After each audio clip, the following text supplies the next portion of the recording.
Big Sales.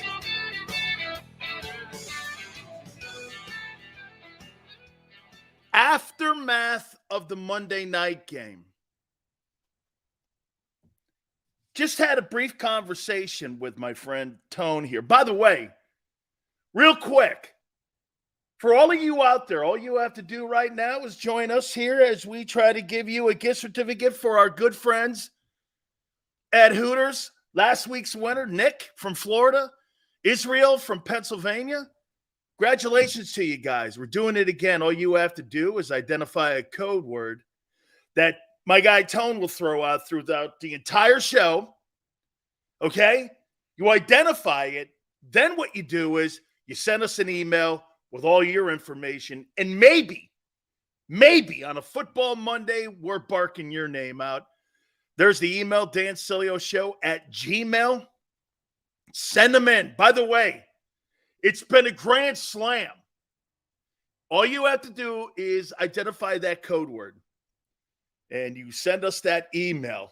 And gift certificates are sent out within 7 to 14 days. Very simple like that. All you have to do is send us the information. ID that code word. Real quick. 40 whiners. Like it. The New York Giants have made a $160 million mistake, but we all knew that. We all knew that. Aren't we tired of seeing guys paid too fast? You know, Philly, I said this about your guy, Jalen Hurts. Is he a one-year wonder? You know what Jalen's doing right now that Daniel Jones isn't doing? And there's two things that Hurts has going for him that Daniel Jones has. Daniel Jones has a sieve of an offensive line, and they also have a sieve of a front office. They make very little good moves when it comes to putting a football team together. Jalen has got good talent around him and good front office people around him. That's what he has. There were times in that ball game, as bad as Daniel Jones looked, you saw the fundamental flaws from the front office and the quarterback himself all in one game. All in one game. That is a $160 million disaster. And not only that, you could have picked up last year the fifth-year option, and now, whatever you do, you're married to this guy. Because you'll be in purgatory known as salary cap hell. Salary cap hell because you don't know how to formulate a contract like the Eagles do. They were not sure about the guy, so they gave him $90 million in guarantees. You gave that guy $90 million in guarantees off of 4 games. You know what Hurts also is doing that he's not? Hurts is working through his second year as a star starter. How many times have we seen super guys?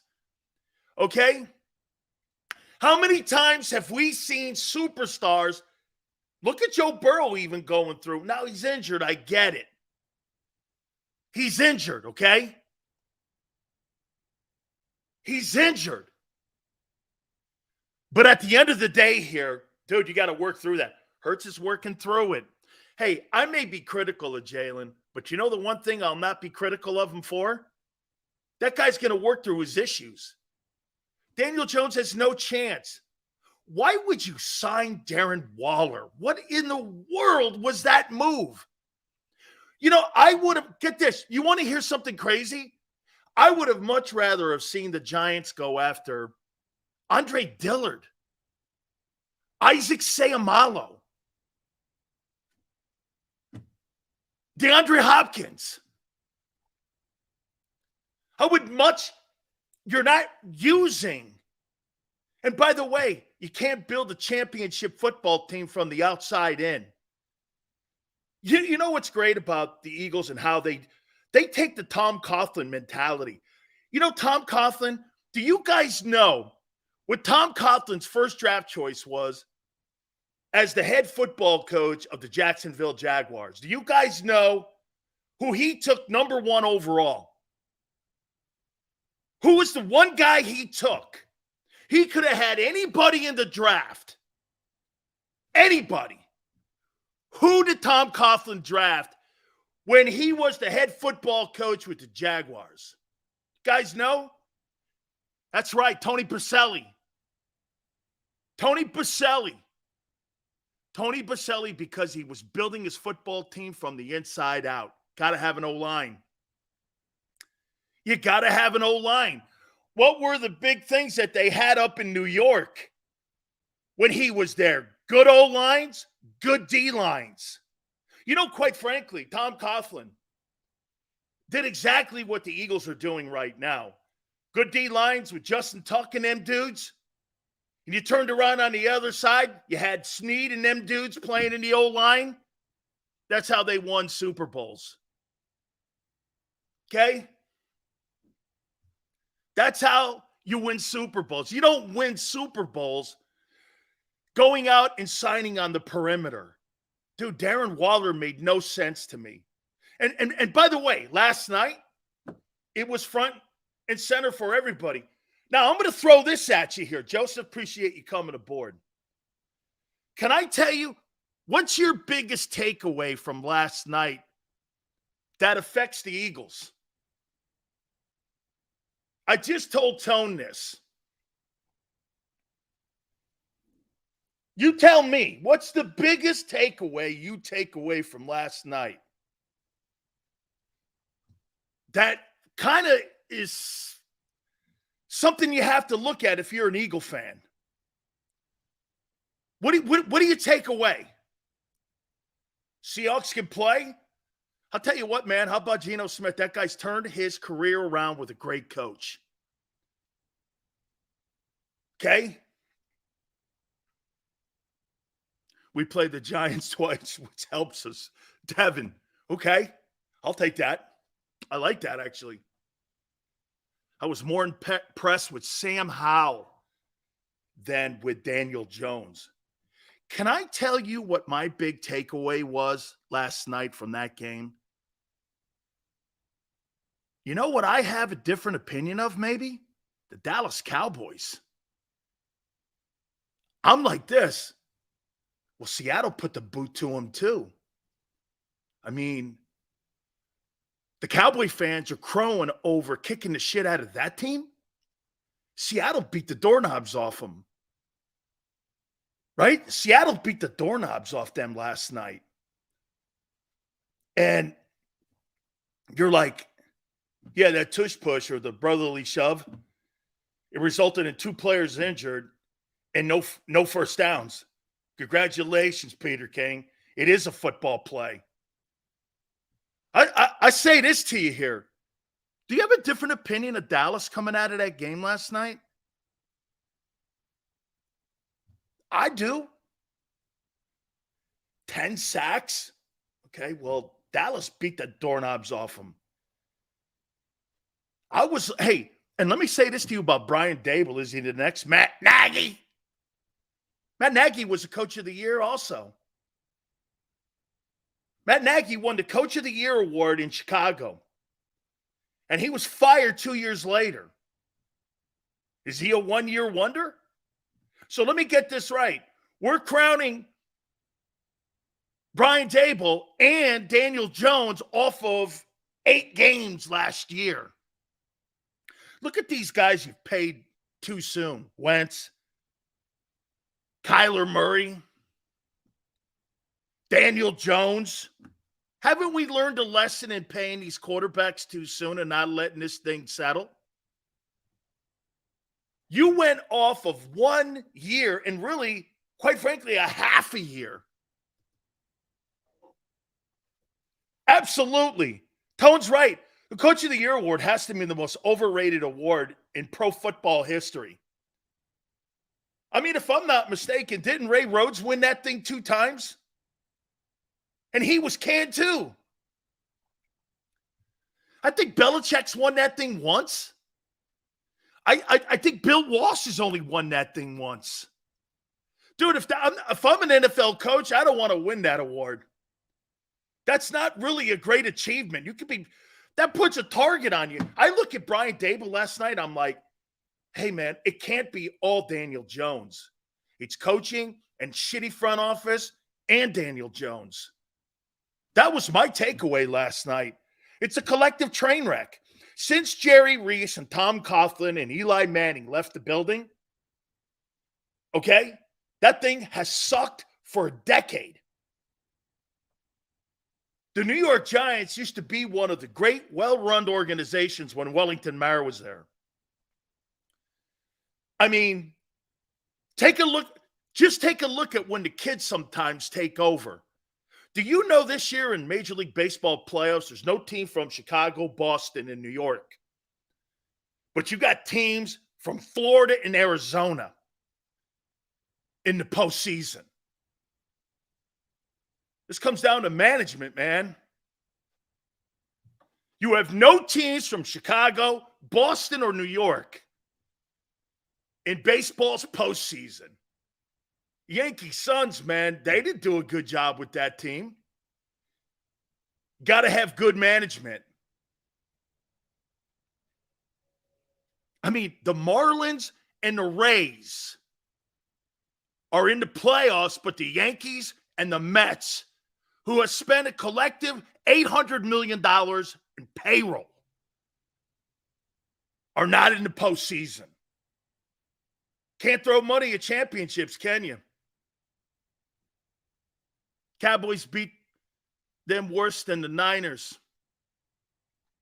Hey, all I'm saying to you is when I look at the Giants, I don't know.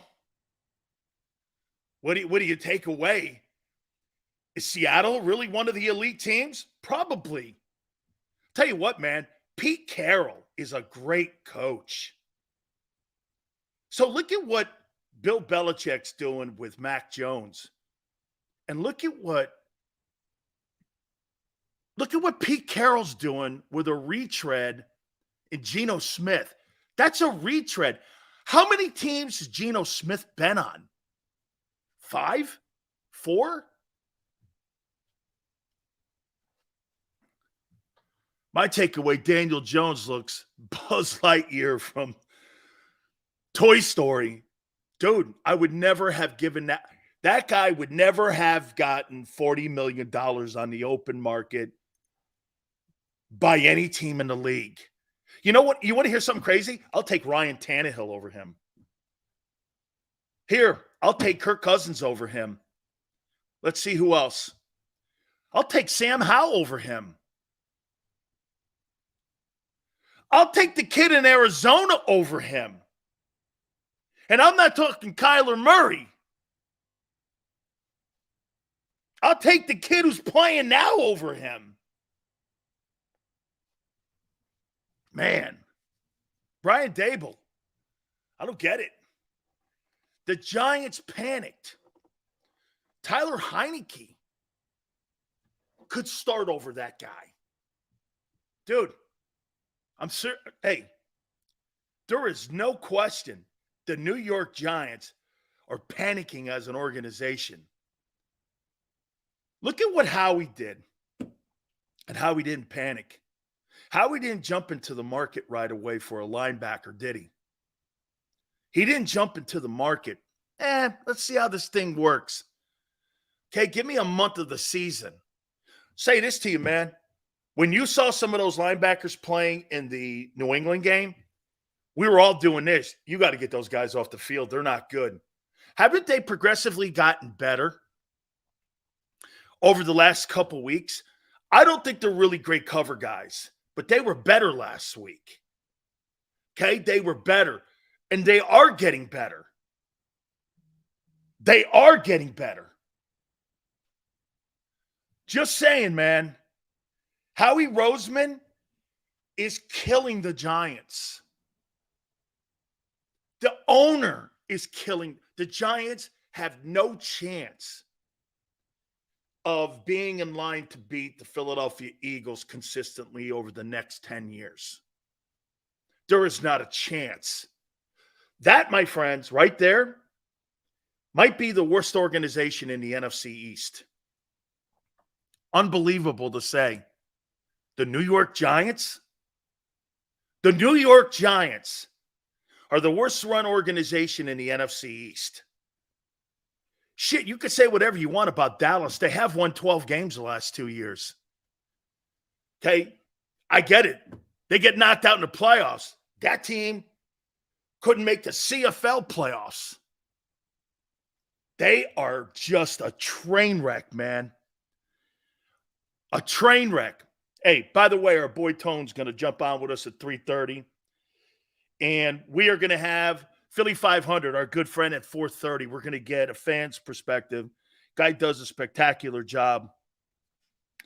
Spectacular job on his podcast, too. So he's our friend, and we look forward to having him on. Let me ask you something kind of in line here with Saquon Barkley before we move on to the topics here. How do you know Saquon Barkley's not sandbagging?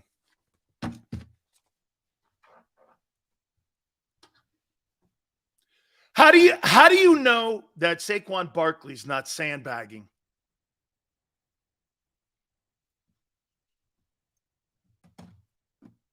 Wouldn't you? Why would I come back to that when you're going to fire me in the offseason anyway and you're going to trade me? Saquon loves DJ. Not more than a paycheck. Hey, I love you, brother, but at the end of the day, this is business. Strictly business. Don't take it personal. But I ain't going back in there when I know the Giants tried trading me to Miami, even after they gave me the small one-year extension. Why wouldn't you sandbag? You know what's crazy about the NFL owners? The NFL owners tried setting the market in value on the running back, but now you're finding out that the market value that you set for the price is undervalued. What do you think the San Francisco 49ers would be without Christian McCaffrey right now? What do you think the Tennessee Titans would be without Derrick Henry? I mean, arguably the best team in the NFL, Christian McCaffrey is the entire linchpin of that 49er team. You take him off the 49ers, I don't know. I saw last year Kyle Shanahan go to the playoffs with 3 different quarterbacks. When that guy showed up, he started winning every game he started. During the regular season, they won. So what the owners are doing is they're devaluing the running back position, but guess what's happened? The value, how about this? How important has DeAndre Swift been to the Eagle offense in the first 4 games? On a scale of 1 to 10, how important do you think DeAndre Swift has been? 8? Get this. Last year, Miles Sanders, his importance to the offense, 6. Right? I mean, Swift's like 3rd in the league in rushing. Behind one of the best running attacks in the NFL. The owners have devalued a position by greed. Nothing more. It is such, get this, by doing what you're doing in the value of paying these guys, they're showing you if you don't have a running game in today's NFL or in 1920, you're not going to win. You are not going to win. Here's the irony. The top 3 teams that lead the league in rushing are Dolphins, Eagles, Niners. Guess what? Niners, Eagles 4-0, Dolphins 3-1. You need a running game. There's no coincidence to that. You get this, like I said, it could be 1920 or 2023. It doesn't matter. It just doesn't matter. You know, the owners think they're smarter than the game. There's a prime example of it. Well, I'm only going to pay this guy $8 million. How about the Vikings? Look at the Vikings now, and they struggle in their running game. Well, they're lost. Dude, they got a great passing game. It's the only thing keeping them afloat. Look at the Lions, how good their running game is. I mean, there's a reason you have like the best offensive line coaches in Cleveland and in Philadelphia. Sanders' contract a joke. Hey, by the way, he's down there complaining about Panther fans booing him and booing the Panthers. Son, you make $7 million. You were a one-year wonder. That's why Howie didn't sign you. Hey, I'll tell you this. Kaiser White is earning his dough in Arizona. That guy in Carolina is not. And this is what we all were saying. Was that really that bad a move by Howie to get rid of Miles? Because he hadn't put it together prior to that. Didn't he the year before that, like, have no touchdowns? 10 for Swift, Sports Radio says. Interesting. So my takeaway last night was a lot. I don't know, man. I look at Dallas different now. I look at Seattle different. Shit, I look at Pete Carroll different. And by the way, thank you on my prognosticating on Devin Witherspoon saying he's my favorite player in the draft. That guy is a mother you-know-what. Will we trade for a safety help after the Rams game this week? They love utilizing Higbee in the middle of the field. And we'll have a field day versus the backers this week. Ray, I'll tell you something too. Aaron Donald, if Cam Jurgens ain't in there, man, I'll tell you what, that's going to be quite a battle to watch this week. You know what must-see television is? It's not Travis Kelce and Taylor Swift. You know what it is? It's Jason Kelce versus Aaron Donald. Aaron Donald's back to playing Aaron Donald football. That dude's a force today, man. He's killing it this year. 21 for Seattle. Unbelievable. Dude, he was all – I thought I was watching Cam Chancellor running around, knocking guys out, making plays all over the place. That guy was a war machine last night. And he goes to Pete Carroll, who's now building a new Legion of Boom. Dude, that kid can play. The two dudes we liked, remember we ID'd them? Christian Gonzalez and that guy, those two dudes are forces. They are good-looking players. Now, look, I still think Jalen Carter's the best player in the draft. That kid might be second. That kid might be number 2. He is some football player, man. I was watching him last night. That dude was striking fear in every time he went up on a player. Dude, I can't believe him and Sidney Brown played in the same backfield. Those are Lovie Smith guys. Incredible, man. Here's a stat for you, Sills. Bottom 5 teams in rushing. Raiders, Bengals, Packers, Steelers, Vikings have a combined record of 7-13. You need a running game. Thank you. So if you're Saquon Barkley, man, are you really that interested in getting out there and running for the New York Giants when you know that organization's a shit show right now? Not me, man. Not me. Hey, you know what I'm doing? Hey, Minnesota, how was life without a running back? You want to pay a guy $12 million now? Yeah, I think we might. Or, I'm going to say this to you too. John Lynch making that Christian McCaffrey move may have saved his job. The McCaffrey move may have saved John Lynch's job after the Trey Lance disaster. 2 moves versus 1 bad disaster was finding Purdy and Christian McCaffrey. Okay? Those 2 guys, Christian McCaffrey is going to get 1,000 yards rushing and 1,000 yards receiving. Was that worth a couple 2s and 3s? I think so. Okay? Okay? I mean, right? If I'm Barkley, man, I go to Minnesota. I go to a place that's got a guy. Or how about this? Houston. That kid CJ Stroud looks like a guy. Depends what they do up in Green Bay. All right, let's get to the topics here. What does Sean Desai, Sirianni, and Howie do with Nakobe Dean? And here used to be the line that used to be sung by players, coaches, and personnel directors. You can't lose your job to an injury.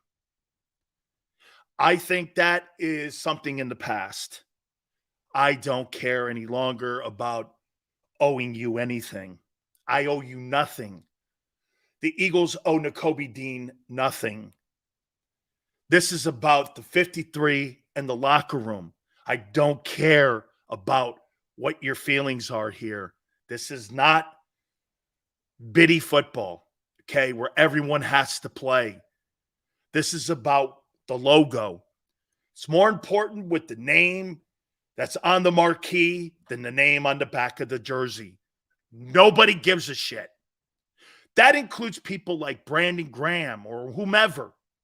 You're not getting playing time? I don't care. Fletcher Cox doesn't start playing well?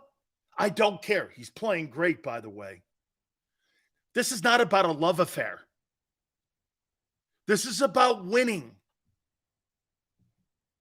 Okay? This is about winning. Final stats, Sills. Top 5 teams in rush and Dolphins, Eagles, Niners, Ravens. Combined record 16-4. Absolutely. Absolutely. So what do they do? This is where the Eagles have gotten in trouble before. Forcing a dude into a starting lineup like Jalen Reagor. We've seen it. We've seen the behavior organizationally of the front office. This is the shit right here that you're going to have to keep an eye on as a fan, because the MO of that front office is what? We love our draft choices. Get this. They don't really love the players. They love their draft choices because decision-making and money are involved in it. Lovecox have to sign Milton instead. Probably so. Depending on what Fletcher wants to take. Fletcher might take a pay cut. But if I were him, I'd become a mercenary like Adama Sue did. That's what I would do. You know, go around getting as much money as you can on the way out the door. Why wouldn't you do that? It's common sense. My loyalty to Philly has nothing to do with me making money on the way out the door. Do you think that? Would you look any lesser? I wouldn't. So the guy makes $10 million versus $5 million in Philly. You expect him to stay? I would never.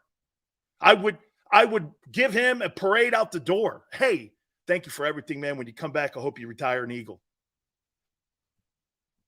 Good luck in Miami. I don't care. It's more money, and I could draft a guy on a cheaper contract to play DT for me. I mean, look at what you're getting with Jalen Carter right now. Do you know why Jalen Carter is, without a doubt, a monster upgrade to Javon Hargrave? Why do you think? I got 20 million reasons to tell you. I got 20 million reasons versus 1 million to tell you why that's an upgrade. Okay? Zach and Nicholas are a good duo today.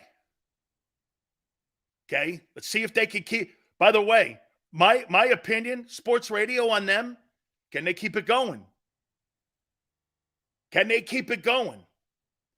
That's going to be something to evaluate in a week. They're going to be evaluated on a week-to-week basis, Cunningham and Morrow. I don't give a shit what he did against the Minnesota or the Washington Commanders. That doesn't cement you a job. What Morrow did by getting those 3 sacks, do you know what it did for him? It kept him in the loop. Before, they were constantly trying to replace him and couldn't wait for Dean to get back. Those 3 sacks make some pause now, doesn't it? That's what keeps him on the active roster. Because everyone was waiting. Nakobe's coming back. Nakobe's coming back. All of a sudden, he gets 3 sacks. You see him running around with Zach Cunningham. Now you're doing this. I don't know. You become relevant. Okay? Way too pessimistic. Hey, Gold, they cut him already once this year. Look at Gold, what he says. Way too pessimistic? They already freaking cut him. The Eagles weren't sure about him. Way too pessimistic. So me saying I'm way too pessimistic is more of a tough take than them cutting the player. They cut him. They cut him. They gave him no signing bonus money. And you're telling me I'm being far too pessimistic. I mean, yeah, Morrow's a starter on a week-to-week basis. That's what the Washington game did for him. Okay? Nakobe Dean, in my opinion, now here, something that I never really got is that you don't really rotate linebackers. You rotate D linemen because the bigger dudes, I guess. And because you know why you don't rotate linebackers? You take why do you think you don't rotate linebackers? Jonathan Vilma told me this. Why do you think you don't rotate? You guys have an idea? I'm sure if you listen to our post-game show, you heard Seth say it a couple times. Why you don't rotate. Chemistry is something big picking. Absolutely. Absolutely. You're kind of right with the chemistry because it's kind of in what I'm saying here. Okay? Here's why. When you're the Mike linebacker, you're kind of like the quarterback and you get a feel for what the quarterback's doing audible-wise.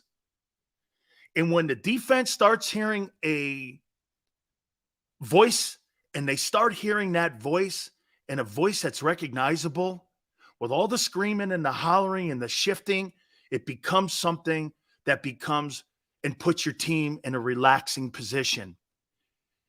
It's a calming force to hear the same voice behind you, setting the fronts, odd even, slide, offset right, strength is left, double tight end.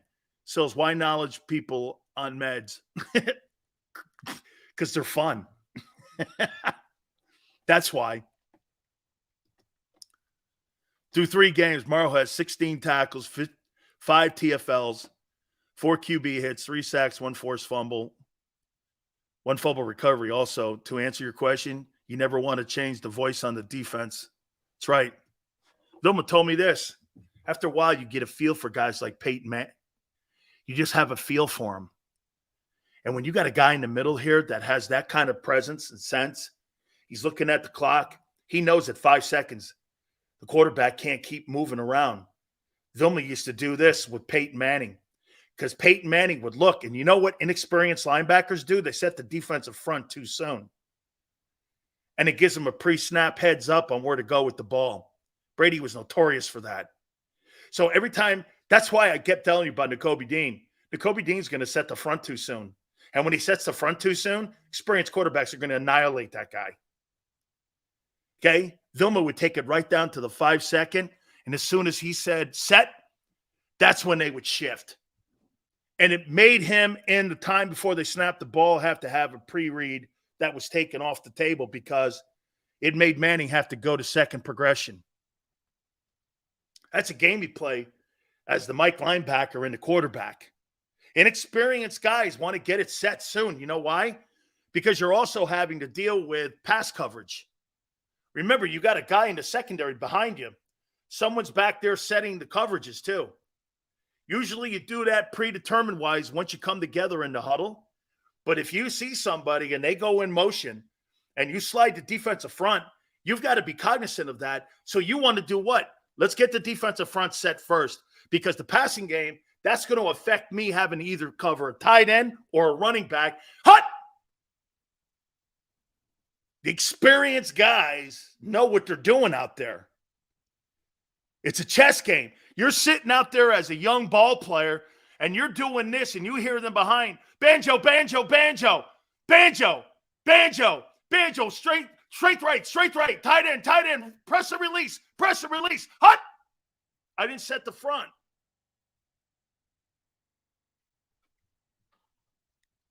When you don't have a guy at the mic doing all that, you got a problem.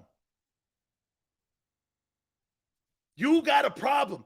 Dude, one thing, too, that is so incredible is the speed of the plays.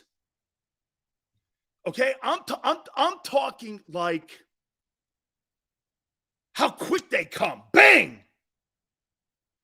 See, we're having some internet issues here, too. Hopefully, we're going to be cool here in a sec. They just come so freaking fast. Boom! I mean, dude, I swear to you, you look up, you play 15 plays, and you're like, holy shit, I got 6 minuses. In college ball, they're kind of fast. Pro ball, they're lightning quick. And you've got to, dude, it is so much more about knowledge than talent in the NFL. It's way more about knowledge. Everyone's good. Okay? Everybody's good. That's why you rarely see rookies playing. Because you got to get a feel for the bitch. Okay? Dean is a smart football player. How the frig do you know that? Why? Because he passed economics? Stop with college. Stop with book smart. It has nothing to do with football smarts. It's like telling me that Jerry Jones, who's a great businessman, is a good football man. What does a billionaire know about moving the chains? It applies the same way. Well, the guy is an electronical engineer. I don't care. Matt Patricia can make bombs and jets. That doesn't make him a good head coach. Stop with that. You got to be kidding me. Every time I hear someone bring that up, well, the guy who's one of the smartest guys in the classroom. The football classroom? The football classroom? Or what? In an economics class? So let me get this right. So he knows how to bake a cake, and I don't. Does he know how to set a front to the strong side on a weak side tight end release? I don't give a shit how smart he is, how many degrees he has. How dumb is that comment? Well, he's really a smart guy. That doesn't mean you're a good football smarts guy. Completely different. Completely different. I'm you haven't been out there. You have no idea what you're talking about, some of you. You can say all the shit you want. No idea what you're talking about. Okay? No idea. Dean playing injured, as usual. So he's injured, and he hasn't played. And you want to replace a guy who's playing well with him. Solid move. Solid move. He's a downgrade, not an upgrade. But this is where the organization gets in the way here. If that guy starts against the Rams, you're in trouble. Matthew Stafford, it looks like he's going to play. Matthew Stafford's having a great year. He's having a great year. Him and Sean McVay are having a great year. And by the way, so is Raheem Morris. I'm going to prove that point to you here in a minute. We got our top 10 list, as we always do on a Tuesday. Hey, the Rams have been a surprise for what they don't have. I don't get it, Sills. Morrow has the momentum. Morrow has been effective. If the Eagles bench Morrow for Dean, I'll lose my you-know-what. Let me say this to you, man. Has Howie made bonehead decisions on personnel? Dude, all you need to know is Nate Sudfeld. Pulling Jalen Hurts for Nate Sudfeld. Because they wanted to, what was that thing? I wanted to get a look at him. Really? Love and hate the show, Sills, but totally agree on this one. If the backers are playing much better than we anticipated, why go to Dean? We need wins. JH, I go here with you. I think those linebackers are on a week-to-week, though. The only thing that Zach Cunningham and Nicholas Morrow have done for me, I think they just put Nakobe Dean on notice and the defensive coaches on notice. Nothing that he can't get his job back. I'm just going to play these guys because hey, why wouldn't you play the hot hand? Why wouldn't you play the hot hand? I'm telling you. Would it shock you that Nakobe Dean starts this week? It would not shock me. And Stafford will cut that guy up to pieces. Be a disaster. That's a hell of a passing game. Hell of a passing game.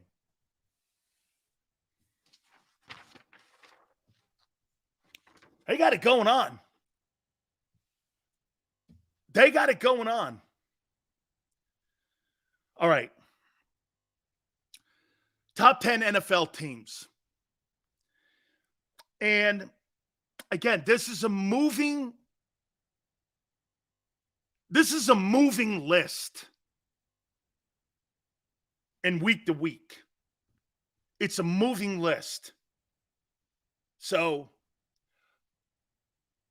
some teams have moved up. Some teams have moved back. Okay? And I'm going to do this. The Eagles beat a top 10 team already on this list. I got to give it to the Buccaneers, man. I got to give it to the Bucs. 3-1. Baker Mayfield's doing a good job on third down. He ran into a really good foot. Hey, by the way, can I tell you that I think the Buccaneers are going to benefit having played the Eagles as hard as they did, and they were never really in the game, that's going to benefit them in the NFC South, and they're going to give New Orleans all they can take. Right now, they're the front runners, in my opinion, to win the NFC South. Way to go, Todd Bowles. Hey, remember, I told you this during Eagle Week. That's a Super Bowl championship defense. And you guys did a nice job on that defense. There's not going to be a lot of teams do what the Eagles did to that Buck defense and to Todd Bowles. Okay? So now that, hey, look, this is evaluation time. We're a month. It's 4 games. This is a month into the year. And this is what you say about the Bucs. Hey, they're good. Didn't we all? I did. I thought there was going to be a garage sale by the time we got through the first month. I thought we were going to see. Now, Mike Evans just got banged up a little bit, so we'll see how that affects the passing game. But the Bucs are good. The Eagles beat a good team. They beat a top 10 team on my list. I got Seattle 9. Dude, Seattle after the opening game, who'd they lose to in overtime? Was it an overtime game they lost in the opening week? Who'd they lose to? Was it the Rams? Did the Rams beat them in week 1? Who beat them in week 1? Okay, who'd they lose to? I sound like an owl shitting through feathers. Dude, the Rams beat that Seattle team? I'm going to tell you that Rams game is going to be a more interesting ball game than you think. Okay? 30-13. They waxed them. Okay, man. Okay. I like that coach. He's 72 years old. He runs around like he's 52. Dude, Rams, I think they're 2-2. Sean McVay's a freaking great coach, man. He is a great football coach. Rams points through 4 games, 30, 19, and 29.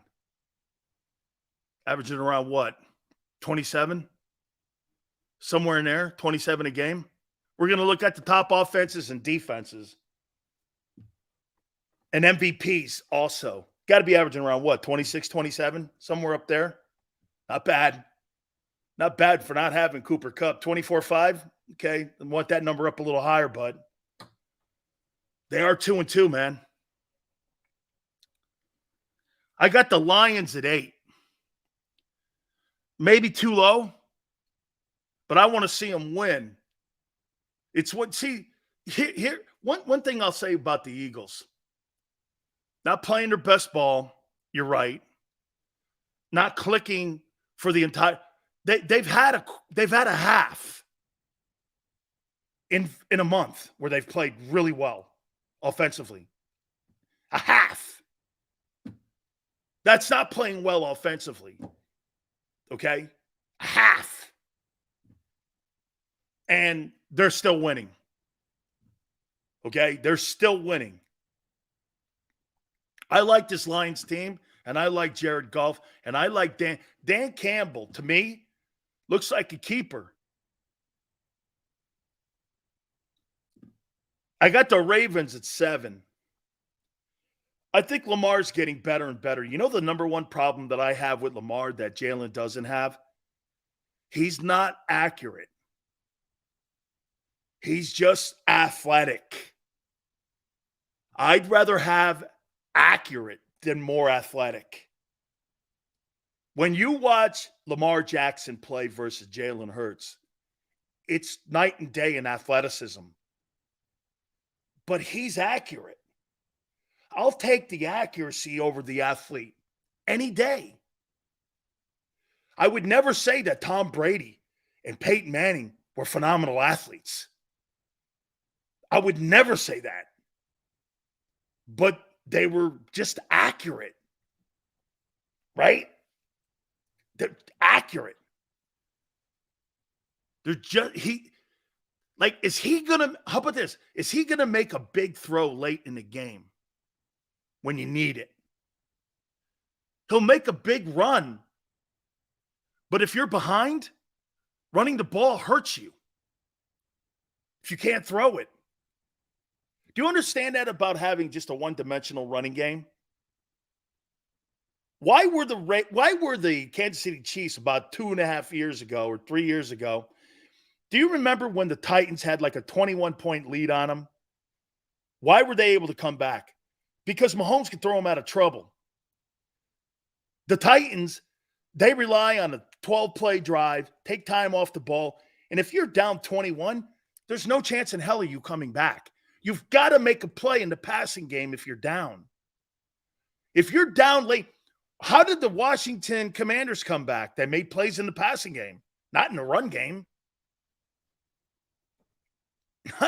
Hey, the Eagles took the lead in the passing game, not the run game. You got to make plays in the passing game. Chip goes, Lamar throws darts. That's why he's got a 61 completion percentage. That sucks.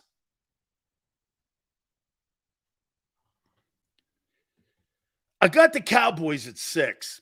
Can I tell you what I think the difference with the Cowboys is today?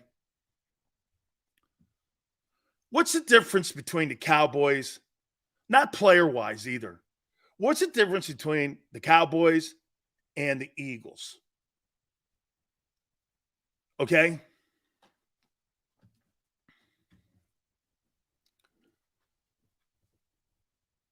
What is it?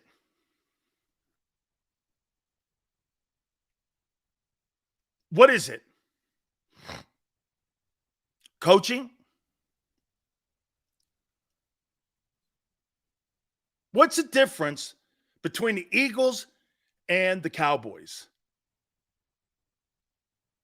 No player, no front office, dying head coach. I like it. I'll help you out here. I think the Cowboys are a finesse team. I think the Eagles are a power team.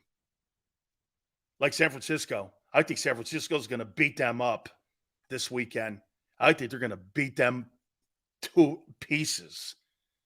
San Francisco is a physical football team. You can't name me a position on the Dallas Cowboys where they're more physical than San Francisco.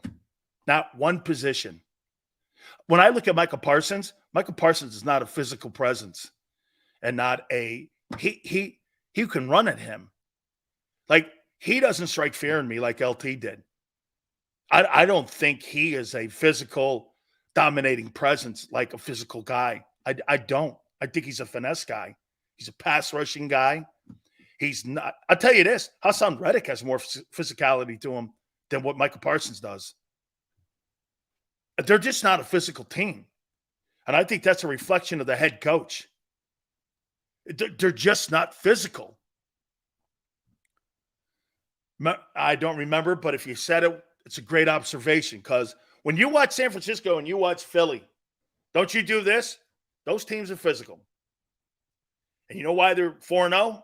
They may not have to play their best ball, but you know what they're going to do? You're going to be in a fist fight with them the whole 60 minutes. You are going to be in a fist fight.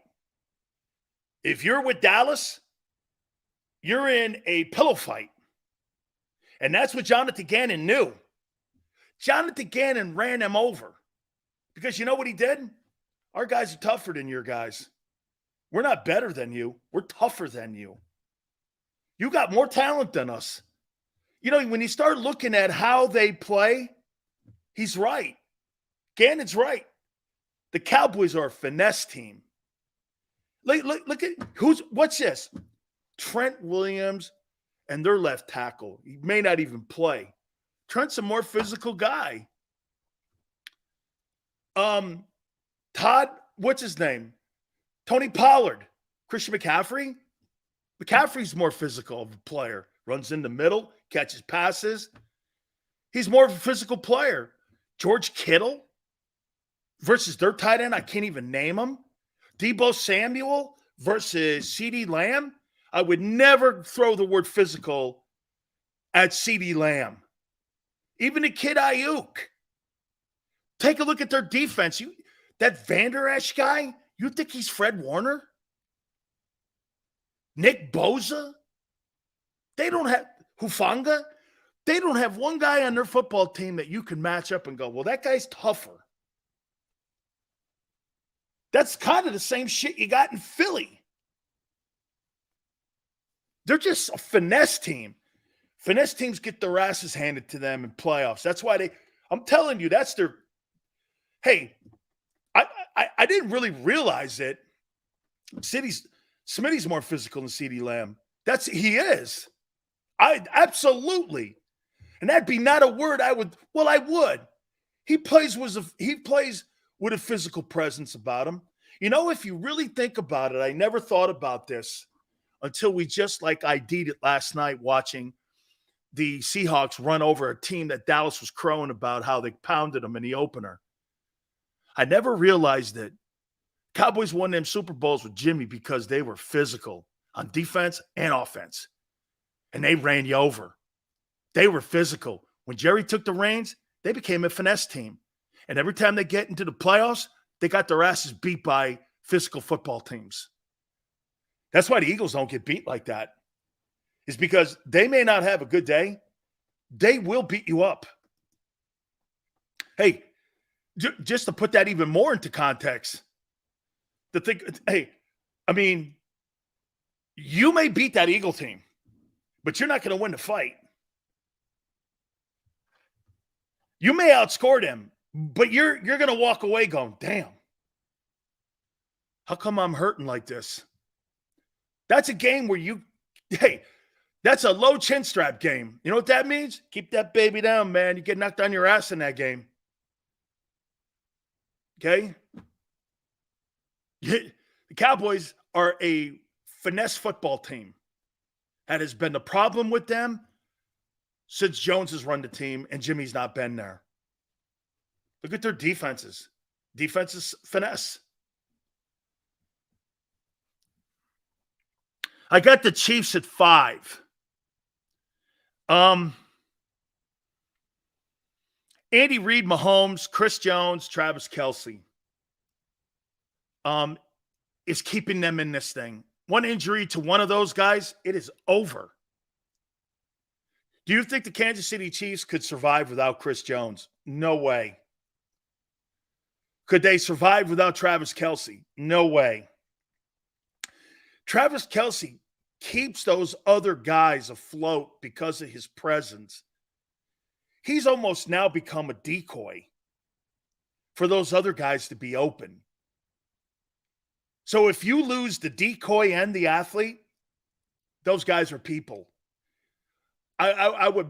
Kansas City is so beatable. Okay? They're hanging on by a shoestring where the Eagles are not. I think Kansas City is playing their best ball. Get this. The 2 Super Bowl teams, I think Kansas City's playing their best ball. I think the Eagles aren't. Would that be fair? Right? Would that be fair? Kansas City's playing, I think, as good as they can play.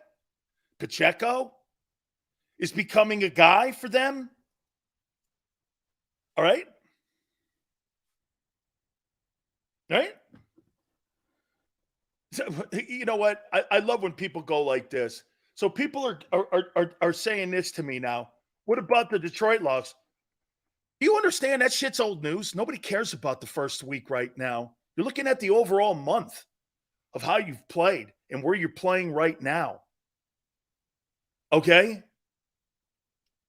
Hey, Tone, I think our super chat's down here a little bit here.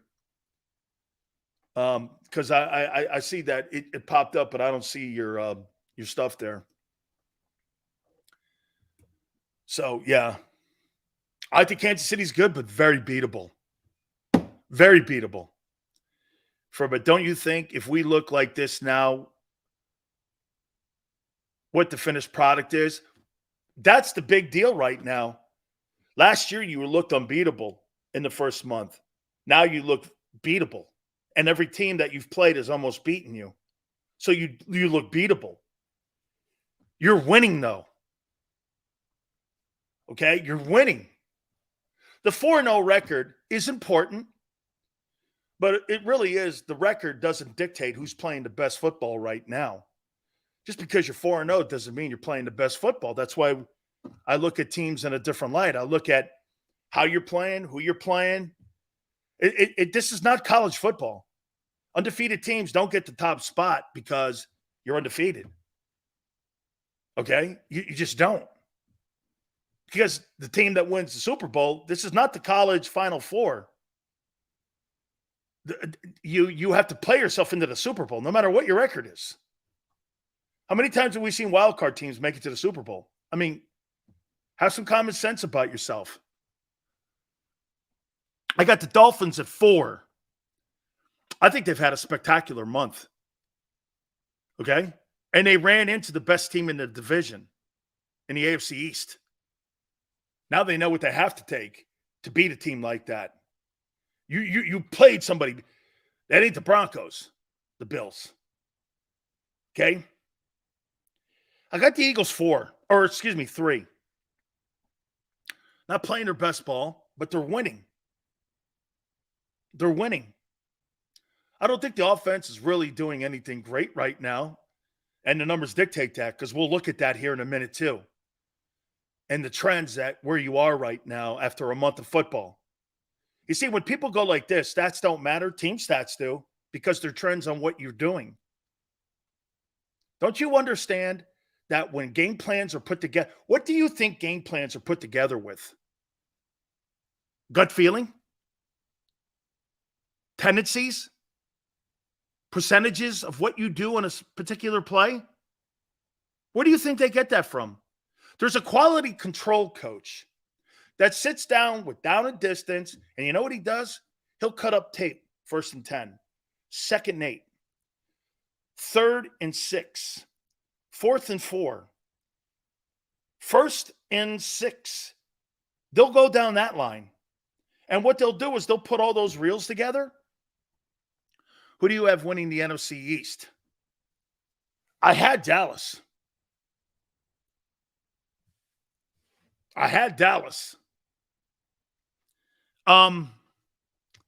And what they used to do was they used to have this cardboard thing back in the day with holes in it. And this is what you would have. You'd have these buckets underneath. And you'd have all these reels on this pin. 2nd and 8. What does the Washington Commanders do on 2nd and 8? You pull it out. All the tapes on 2nd and 8 go to the bucket. You take them to a projector back in the old days. And what you did was you watch 2nd and 8 and their tendencies. What plays they like to run out of it. Then you start charting it. Well, they like to go out of I formation 42% of the time. They've had great success here running the ball in split backs. Shotgun, they do a couple times, but that's all the low percentage plays. You don't prepare for every play that a guy throws at you because what you're watching is every game film. You're watching every play, and you're watching the percentage of plays that they enjoy. What do you think is on that guy's wristband? His favorite plays. That's why when the guy's on the sidelines, he'll go 48. He'll look down at 48, wide 7, 38 toss. Okay, 47. And then he'll tell him in the huddle. The wristband cuts down the time in the huddle because on the wristband of quarterbacks, those are favorite plays. Those are favorite plays versus cover 2 defense, banjo defense. They'll look at that and they'll go 46. Okay. Then he'll give out wide 7, ZY, curl in, block release, slide protection. Jason will come to the line, odd or even. If you have a head up nose, you have guys over the tackle, that's even defense. That thing is so complex, that offense. Okay?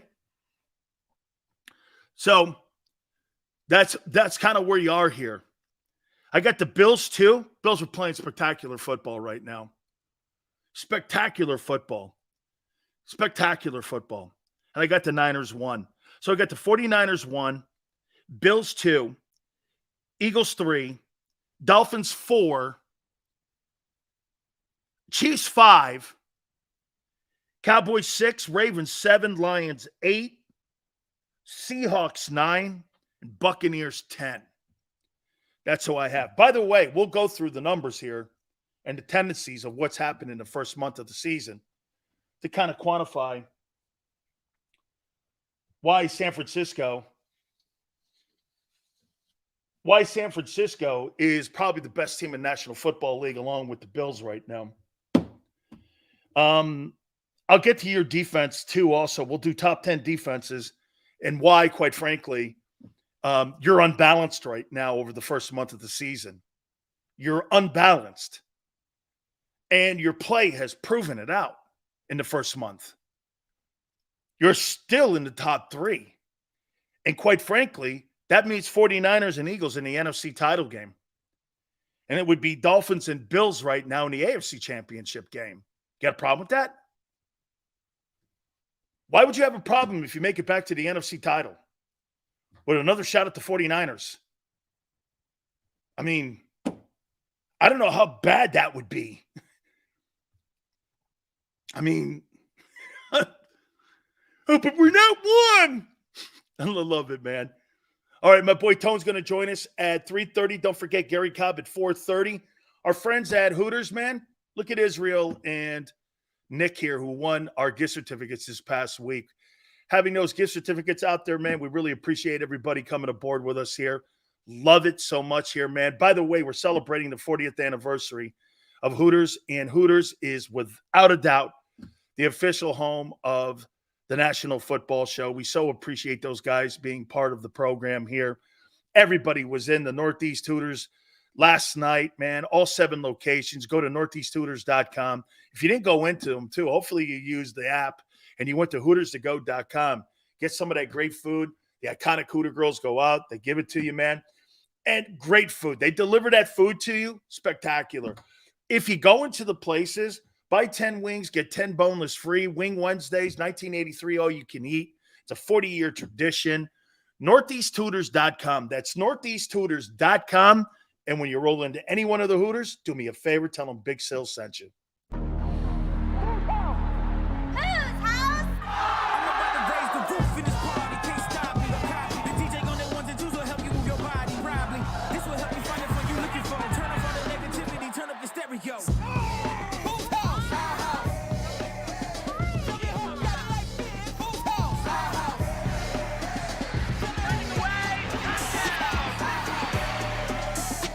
Football and Hooters, the perfect pair.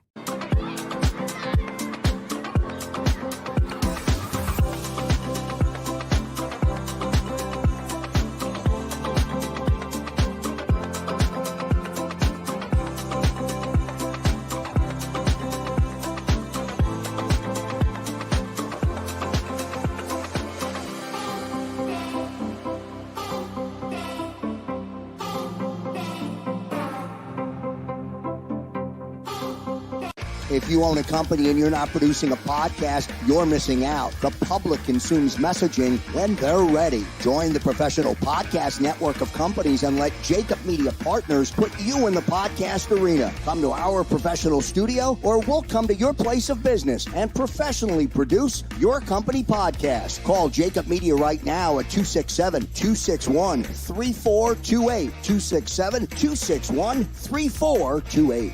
Heading down the shore, have a ball once more. Here, imaginations run wild and time stands still.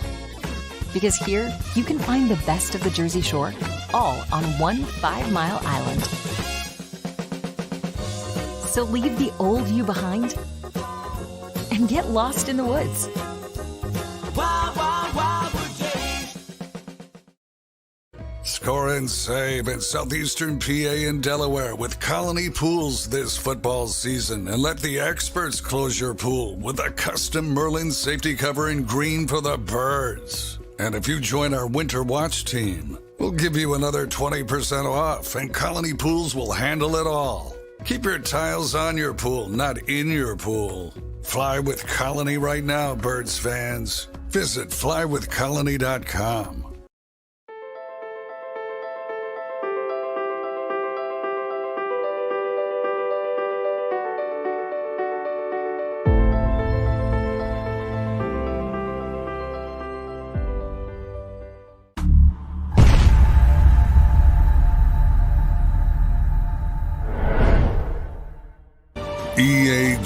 EAGLES, Eagles.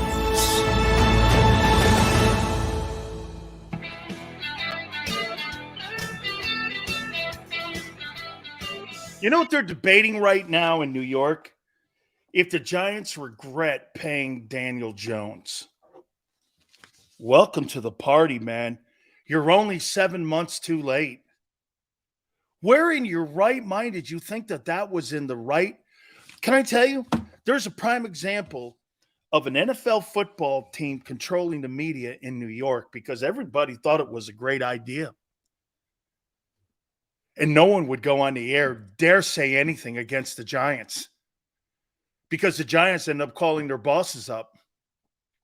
Hey, this guy's an anti-this. Well, we're not going to put guys on your station. I used to say this. So effing what? I don't give a shit if you put a guy on. Honestly, and I was the flagship of the Bucs. And at the end of the day, did it cost me my job? Absolutely. Absolutely. And I was doing 10 shares. That's a fact. But you can't do shows like that anymore. You think you go on WIP and start slamming the Eagles because they're underusing Goddard when you pay him $16 million? Never happened. Never happened. Bob Lang would be up your rear end faster than a lightning pole. You kidding me? He'd be calling up the bosses every 10 seconds. You're kidding me, right? You're going to question play calling? That's why Angelo's not there anymore. Angelo's not there because he can't tell the truth. You can't tell the truth in radio anymore. You can't. You can't do a normal show. No one's shitting on the Eagles. You're just pointing something out. Why are you paying Dallas Goedert? Is he part of the offense? Hey, Nick, is he part of the offense? Yes or no? Because in the first month, he's been Casper the Ghost. He's Casper the Ghost.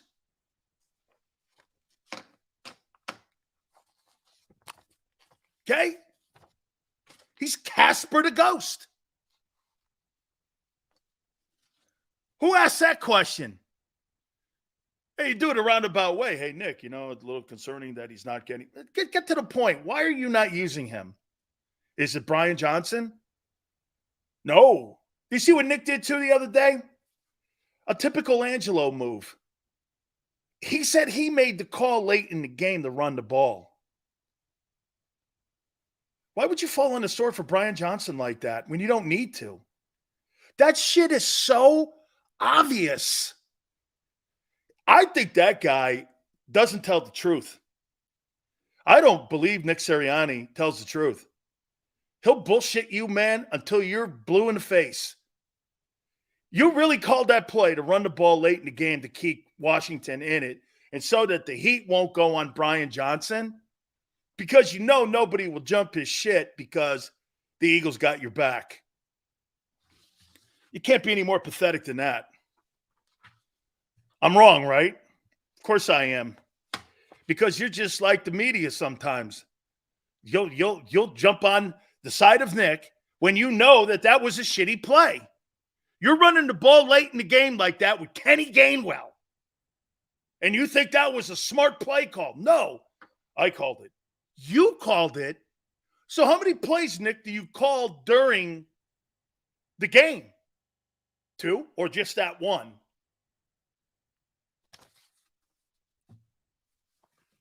Yeah, Sirianni's such a genius. They pulled the coordinating responsibilities away for him after he was 2-5 to save his job.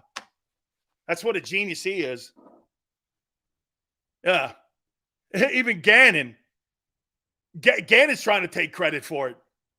Hey, I went to Nick and said, maybe you should give up the play calling. Yeah, he went to your genius. As a matter of fact, I think Steichen and the guy in Arizona, they're not doing awful of a bad job. I'm actually pretty shocked by both of them. Even the guy in Arizona. Man. I'm kind of shocked. Because the OC and DC you have now are not good. It's JV. Well, tell me this then, Nick. Who made that call on 3rd and 1 that you decided to give the ball back to Washington after they didn't get it on a 3rd and 1, and you took the penalty, and then you took your corners off the ball and gave them a free catch and release? Whose call was that? Was that Desai's? I'm surprised you haven't jumped on that one. Jesus criminy. That guy does not tell the truth. He's some sort of like sword swallower where he just jumps on a sword. There's no need for it. Coordinator made a bad call. Let him pay the price for it. He's going to have to one day when he's a head coach. How many times did he jump on the sword for Jonathan Gannon's shitty defenses last year? Come on, man. That guy is a bookkeeper. When I look at Nick Sirianni, he's a bookkeeper. He's an accountant. Okay? He's Howie's guy. You could fire Doug Peterson. That guy's not relevant either. Haven't you seen that? He's just a widget. Wait a minute. Let me get this right. So you think the Eagles would be 0-4 without Sirianni?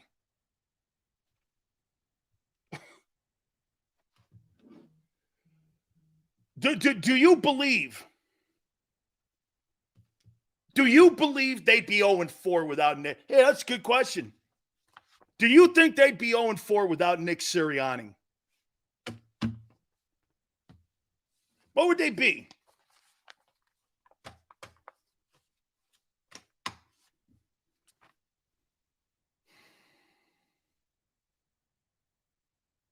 He is, man.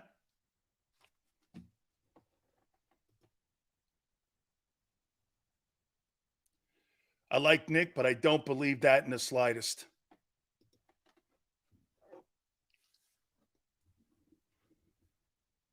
that football team would still be 4-0. Okay? They'd still be 4-0 with that guy or without him.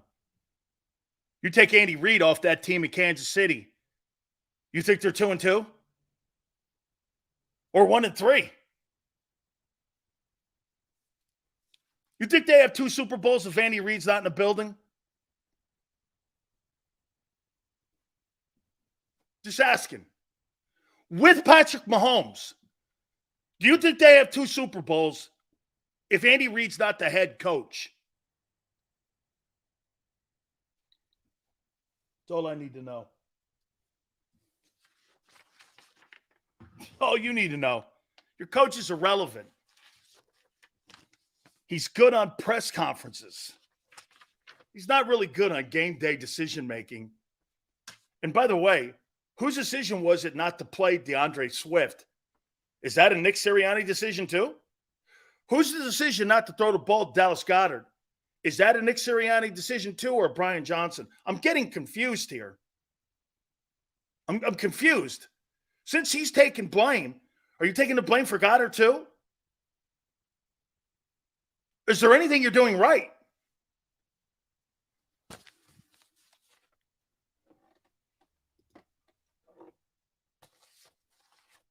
One thing I will say is Sirianni's self-aware. He always says, you want to find a good coach, look at the good players. Absolutely. Look at Belichick. He recognizes he walks into a great situation in Philly. Hey, man, you think Barry Switzer was a superstar NFL coach when he won a Super Bowl? Really? I'll take Sirianni over Switzer as a pro coach. Okay. Hey, I love Coach Switzer. And Coach Switzer and I are dear friends. But do you really think that Barry Switzer's a better coach than Nick Sirianni? I do not. Okay? And Switzer won a Super Bowl.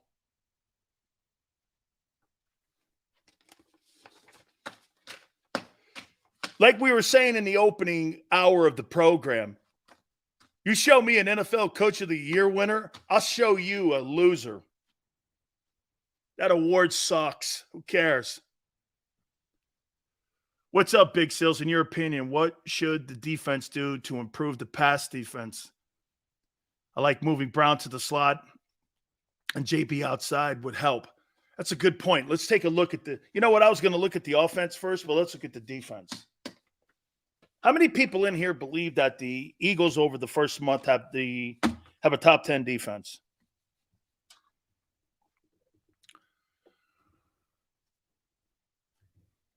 Somebody's in here calling Switzer a placeholder.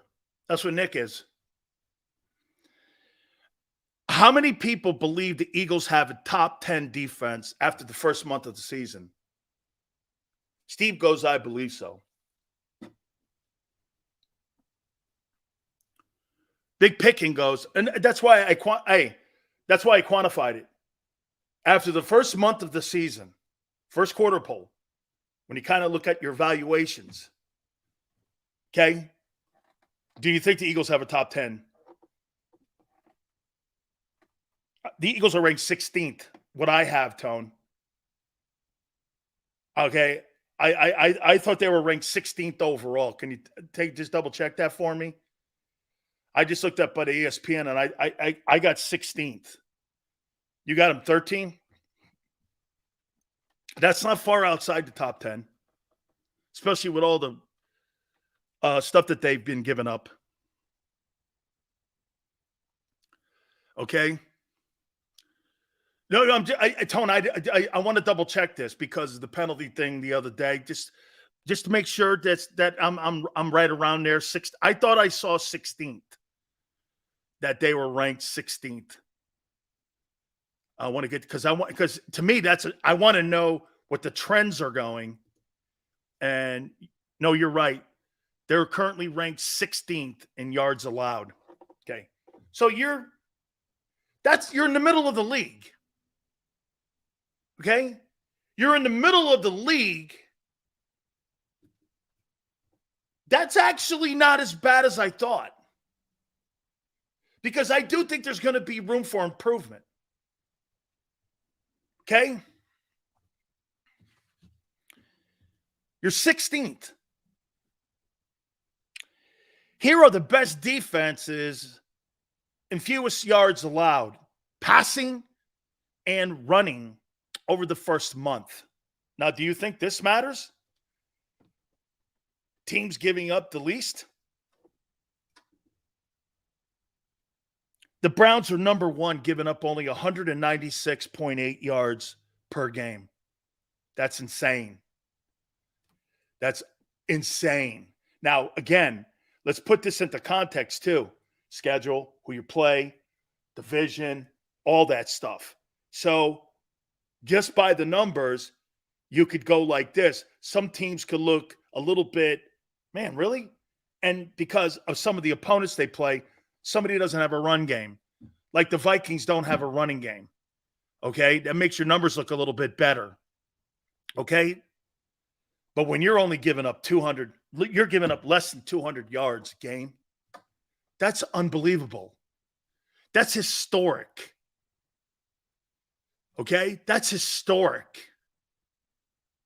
And they are great. And by the way, am I right? Is Jim Schwartz D coordinator there? Is Jim Schwartz a defensive coordinator in Cleveland?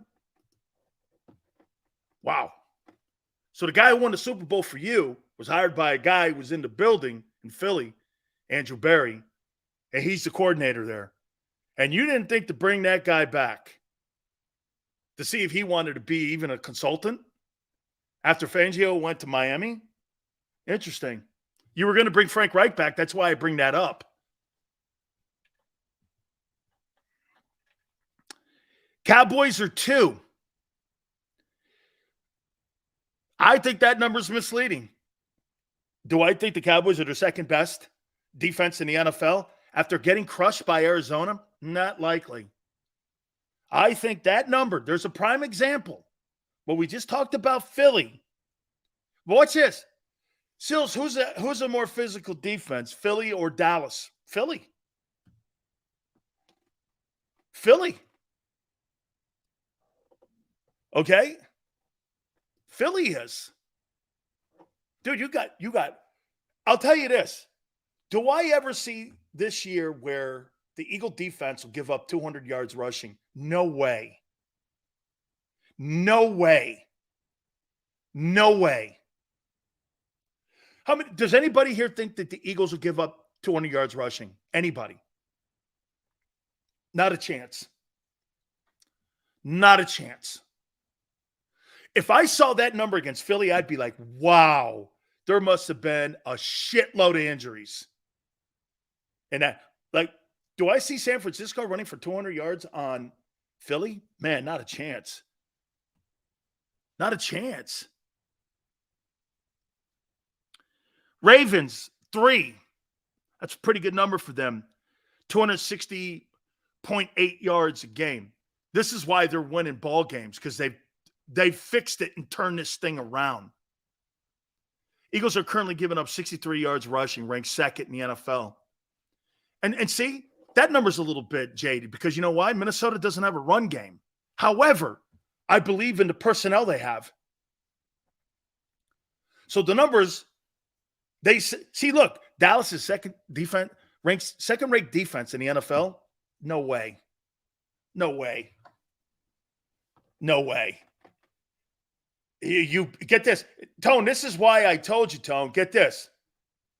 This is why I told you when you come out of that game last night and you saw what Seattle did to New York, this is why I have a different opinion of Dallas's defense, more so on that side of the ball. So wait a minute, let me get this right. Seattle kicked the shit out of that Giants team. Dallas was crowing about it, and they got ran over by Arizona, who has arguably no talent on that roster. And you want to tell me that you got the second defense in the NFL? Dude, I think there's some good players there, but they're just – that team's not physical. I do think this Lions team is pretty good at 4. I do. 280.5, that's – anytime you keep a team under 300 yards of total offense, you're doing a great job. It's not that difficult any longer. Now, look, most teams throw the ball. Hey, throwing a ball in today's NFL for 300 yards, do you think that's a big deal? Do you think that's a big deal, throwing for 300 yards in a game? Shit, I see Baker Mayfield do that. I mean, I don't think that's a big deal. Now, I'm not dismissing Jalen because this is the difference with Hurts. Well, it used to be until the Eagles decided to take this stuff back. When Hurts would go for 250 in the air and 75 yards on the ground, you can't stop that. The 75 yards are more impactful than the 250 or the 275. Jalen Hurts threw for 300 yards, right? And Washington still almost beat you with Sam Howell. Jalen Hurts runs for 85, 90 yards and throws the ball for 275. Commanders are never getting the ball back. You can't defend that. You cannot defend it. Jalen Hurts runs for 28 yards, throws for 316 yards. I'll take that all day. I'll take that all day. He's not the most accurate guy. He's improving at 67.7. I love that. Okay? But he's really had a half of football where he's thrown the ball well. How about the Bills at 6? Bills shut down a team that scored 70 points the previous week. They're 6th, 288. So the Bills have a top 10 offense and a top 6 defense. Whew. You're doing some things there, man, in Buffalo right now. You're doing some shit in Buffalo right now, bro. Here's how the Falcons are staying in that race down in the NFC South. They're 7th in defense. I think the Jesse Bates addition has been a key component to why they've turned that thing around down there. They're getting better on defense. The quarterback, Desmond Ridder, sucks. I would rather have kept Mariota. Okay? I'd rather have kept Mariota. Chiefs, 8. Wow. So you got a top 10 defense, KC, and you got a top 10 offense in Kansas City. It's pretty good, man. You could see when the play breaks down, he wants to run, but run by because they told him to stay in the pocket. He gets frustrated. Yeah, he also has pre-slides. They're telling him to get down. The Rams are 9th. Way to go, Raheem Morris. I hope he gets another opportunity at being a head coach. Man, I like that coach. We are dear friends. Our first meeting wasn't the best, but we used to go to lunch together, and I really love this coach. And by the way, Aaron Donald's playing great football, man. The Patriots are 10th. That's a good thing for the Eagles.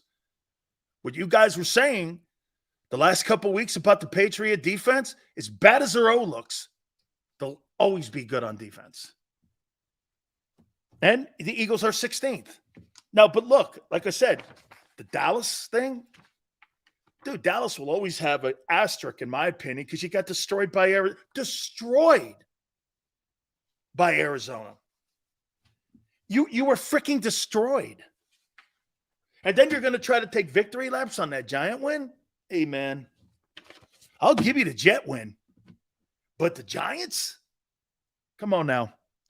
Let's bring my boy Tone in, man.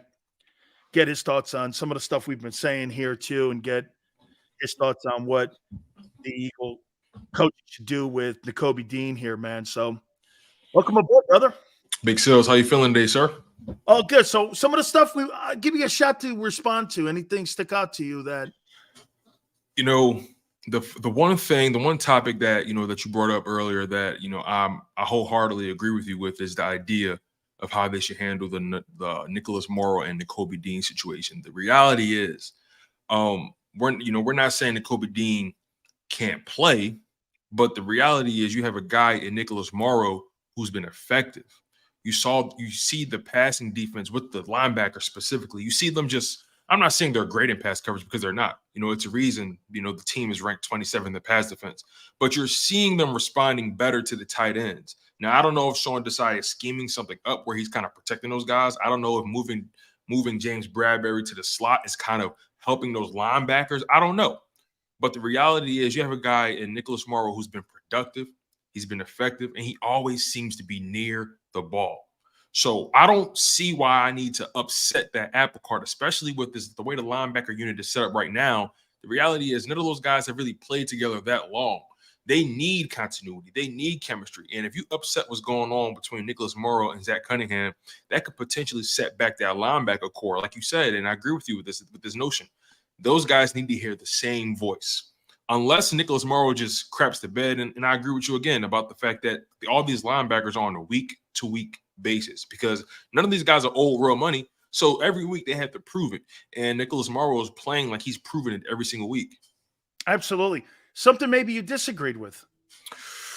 I'm trying to think, man. You covered a lot of topics. So far, I mean, you've been pretty spot on, especially with the Giants, man. The Giants are just. Do you agree with what I said about the Giants? I mean, I came out of that game going like this. They're pathetic, honestly. Man, I think Seattle put a stick on them too, man. I mean, Dallas is taking victory laps over that, and I get because they saw a big number and a goose egg. I get it, but dude, man, right. I mean, it's a Weatherspoon. Yes. I was talking to the Sports Take guys earlier, D Gunn and Rob Ellis. Shout out to those guys. They gave me a chance to come on screen and talk to the people. I brought up the fact that Devin Witherspoon, the dude is talented and he's doing amazing things, but also that's a Lovie Smith guy, and Lovie Smith also recruited and brought in Sidney Brown. And if Devin Witherspoon, and again, they're two different players. One guy plays safety, one guy played corner, but they're just two physical guys that's not afraid to throw their body around, and they've been coached up with the right mentality. If for some reason Sidney Brown can continue to develop and elevate his game and just remain measured, I'm not trying to take the dog out of him, but I want him to slow down and and process the game instead of moving too fast. I want him to get to a point where the game becomes instinctual, and now his body is just moving to the ball naturally, right? Right now, he's just throwing his body around. He's battling a little hamstring injury, but he'll be fine. It's not a big deal. I think Sidney Brown has a potential, has a high ceiling if he can figure it out, if he can stay healthy. I firmly believe that because of the connection with Lovie Smith, Devin Witherspoon, and that Illinois program. Absolutely, and he's coached because Lovey likes those guys that Mike Tomlin. All those guys were on the same staff in Tampa. Word, okay. Herm Edwards, Mike Tomlin, Lovie Smith. They were all on the same coaching staff, and they learned their trade with Monty Kiffin on that Buccaneer defense back in the day. So that's kind of where they got their trade, and they learned it from, obviously, Coach Dungy, who's a defensive-minded guy. So That's from his defensive coaching tree. I said something earlier, and I know you like Nick, but I'm more on Angelo's side with this. Dude, why do you come out in press conferences and you try to fall on the sword for your coordinators when what you do is you are telling people in the public something that Eagle fans are not like LA or New York fans. Mm-hmm. They're not going to take the lies like that. They're going to know you're lying. But you know what some people do? They give him the benefit because he's the head coach. And you know what you don't like to do? You don't like to shit on your head coach. That's a flaw, man. I just, there's no reason even to address it. Guy asks a question. Hey, as a coaching staff, we have to be better. You don't have to go. Call. It's like, I like Nick, right? And I say it all the time. I like Nick. He seems like a fun guy to be around. He seems like the kind of guy you want to root for, but you're right. He knows how to handle himself in that organization. Right. Yeah. one thing I will give him credit for, he knows how to maneuver within this organization, working with Jeffrey Lurie, Howie Roseman, and all those guys. Absolutely. He knows how to maneuver. And I had the opportunity to meet Nick in person. He's real down to earth, man. Real cool dude. My man came to the Maxwell Awards in a tuxedo and Jordans, like just a calm, cool, collected dude, right? So I like Nick. Don't get it twisted. I like him. But I'm definitely more of a Doug guy. But of course, he got a Super Bowl. Why wouldn't I be, right? Yeah. But it's just Nick at times, I feel like he says too much. I feel like Nick says more than when he really has to sometimes. But I think it's in him. My wife tells me all the time, like, sometimes you talk too much. You know what I'm saying? And I think at times Nick gets There's so much Italian in your tone. Nick speaks so freely sometimes, and he feels the need to answer all their questions in grave detail. And my mindset is, listen, man, you ain't got to give them everything. If they're asking you about one guy, make it about the group. And it's okay to do that. And I also understand why he goes out of his way to defend guys, even though I don't agree with how he does it. I get it, because the last thing you want to do is appear fractured, within your organization and to the immediate public. But I don't like how he answers some questions sometimes. I'll be completely honest with that. How about this here, man? You said something to me the other day about when you make a decision like the Nakobe Dean decision to potentially put him in as a starter, you lose the locker room. Do you know why? To your point, he'll never lose that locker room, because they'll always go with management, because management picked those players in that locker room. And as long as he goes along with management, he'll never lose the locker room, because every guy in that building, Tone, knows that Nick had nothing to do with personnel. You have input. Your position coaches have input, but the decision-making, the trades, this is where Doug lost the team, because he started countering playing in Howie's sandbox. Right. And when he played in Howie's sandbox, Howie plays in his sandbox. He didn't know the structure of command in the building. Yeah, he thought he was Andy Reid. Right. But here's the thing, right? I can't even get mad at Doug for wanting to swing his weight around. I mean, he coached this team to a Super Bowl win. And on top of that, he didn't just win it. He won it with a backup quarterback and coached his ass off. Sills, I mean, I rewatched that. Maybe I'm living in the past, and I know I am, but I'm an Eagles fan. It's our own Super Bowl, so I'm going to always enshrine it. But I rewatched that Super Bowl at least once a year. And just seeing how Doug responded to every punch that Bill Belichick and Tom Brady threw, punch, counterpunch, counterpunch, punch, counterpunch, slip, slide, bob and weave, stick and move. He was literally, it was an exhibition. I'm not sure, I'm not entirely sure if you're in a boxing or not, but, it kind of reminded me of that Terrence Crawford, Errol Spence fight, right? A lot of people thought Errol Spence was just going to come in because he was the bigger guy. He was proven, all that kind of stuff. Terrence Crawford, he was proven as well, but not the bigger guy. But it was just an exhibition of technique, fundamentals, and just perfect execution. That's what that Eagles Super Bowl reminded me of, just perfect execution, every decision, because the way that game was flowing, it could have went bad either way for both teams. One misplay, one 3 and out, this game could be totally different. Doug coached his behind off, and I got to give credit where credit is due. Sirianni, I'm still holding that Super Bowl against him, because there were decisions that he made or didn't make that went against his better nature, and I felt like he got tight. I need to see Nick Sirianni in that role again. I need to see Nick Sirianni in that position again, so I can find out if he's really about it. Let's take a look at that staff and look at how what you're saying, that it's good that you go back and watch on perfection on how you coach. It was perfect. It was perfect. Versus Belichick and Brady, who are first ballot, unanimous Hall of Fame guys. And Patricia. Patricia was there too. Okay. How about this? Schwartz has got the #1 defense in the National Football League right now in Cleveland. You got a guy who's turning Jacksonville around. Little bumpy start out of the gate, but turning around Lawrence in that shitbox of a show down in Jacksonville. You got Frank Reich, who's a head football coach in Carolina. Okay? You've got guys that were littered on that coaching staff, dude, that you had the perfect world. Nick Foles just needed that kind of confidence. Yeah. And when you look at that coaching staff, versus the coaching staff that you have now, and you look at that and you go, let me tell you something, Tone. If that team doesn't win a Super Bowl, it'll be decision-making. It'll be decision-making like it was in Arizona. That team is – here, I'll tell you what. I'm more impressed with what the players are doing out of the gate at 4-0. You give me a grade for that coaching staff, I would do this. I give them a C, C-minus honestly. at best. The coaching staff as a whole, I give them a C. You know, so far throughout these past 4 games, I've seen questionable decision-making. I've seen questionable situational football. I've seen questionable red zone play calling. How about player personnel with DeAndre Swift not being active? How about not getting the ball to Goddard? Is that the quarterback?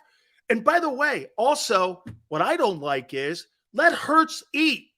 Let him eat, dude. Man, Tone, in the second half of that game, we talked about it yesterday a little bit. I think you're right, dude. He just went like this. Fuck it. I'm going to go out there and win this thing here, man, because you know why?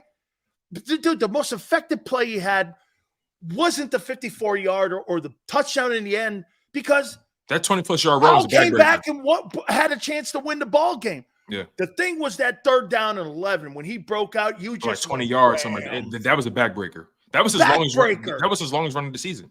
And it kind of reminded me of that Colts game. The Colts game was obviously uglier. The score was lower.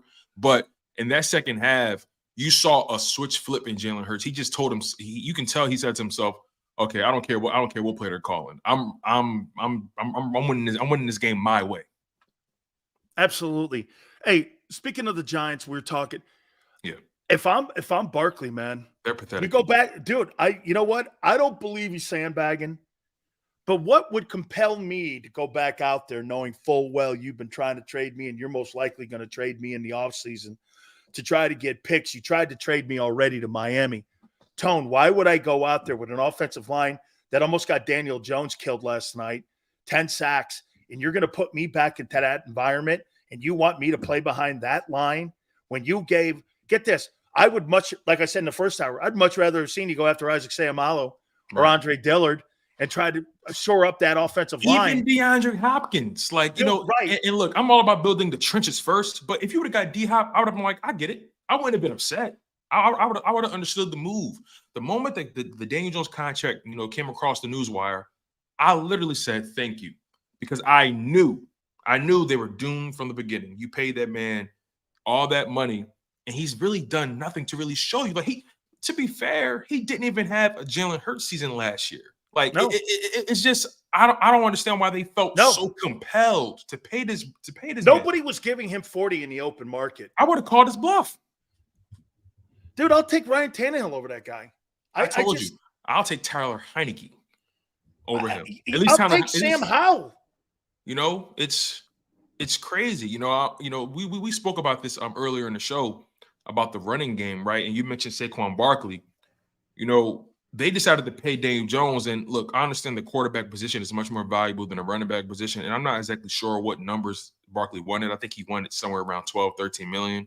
Whatever. First he wanted 16 and then he walked it back. So he was willing to work with you. My overall point is, though, these teams, the whole offseason, right? And I said this to D Gunn and Rob. I think the Giants got caught up in the whole narrative all offseason about how you don't need to pay a running back. It's a passing league. I think Minnesota got caught up in it. And they got caught up in it. And the reality is, sure, you may not need to pay a running back $20 million or $15 million, sure. But you need to invest in that position somehow, some way. You need to make sure that position is taken care of. Like I said to you earlier, the top three, the top 5 teams in rushing: Dolphins, Eagles, Niners, Ravens, Browns. Combined record 16-4.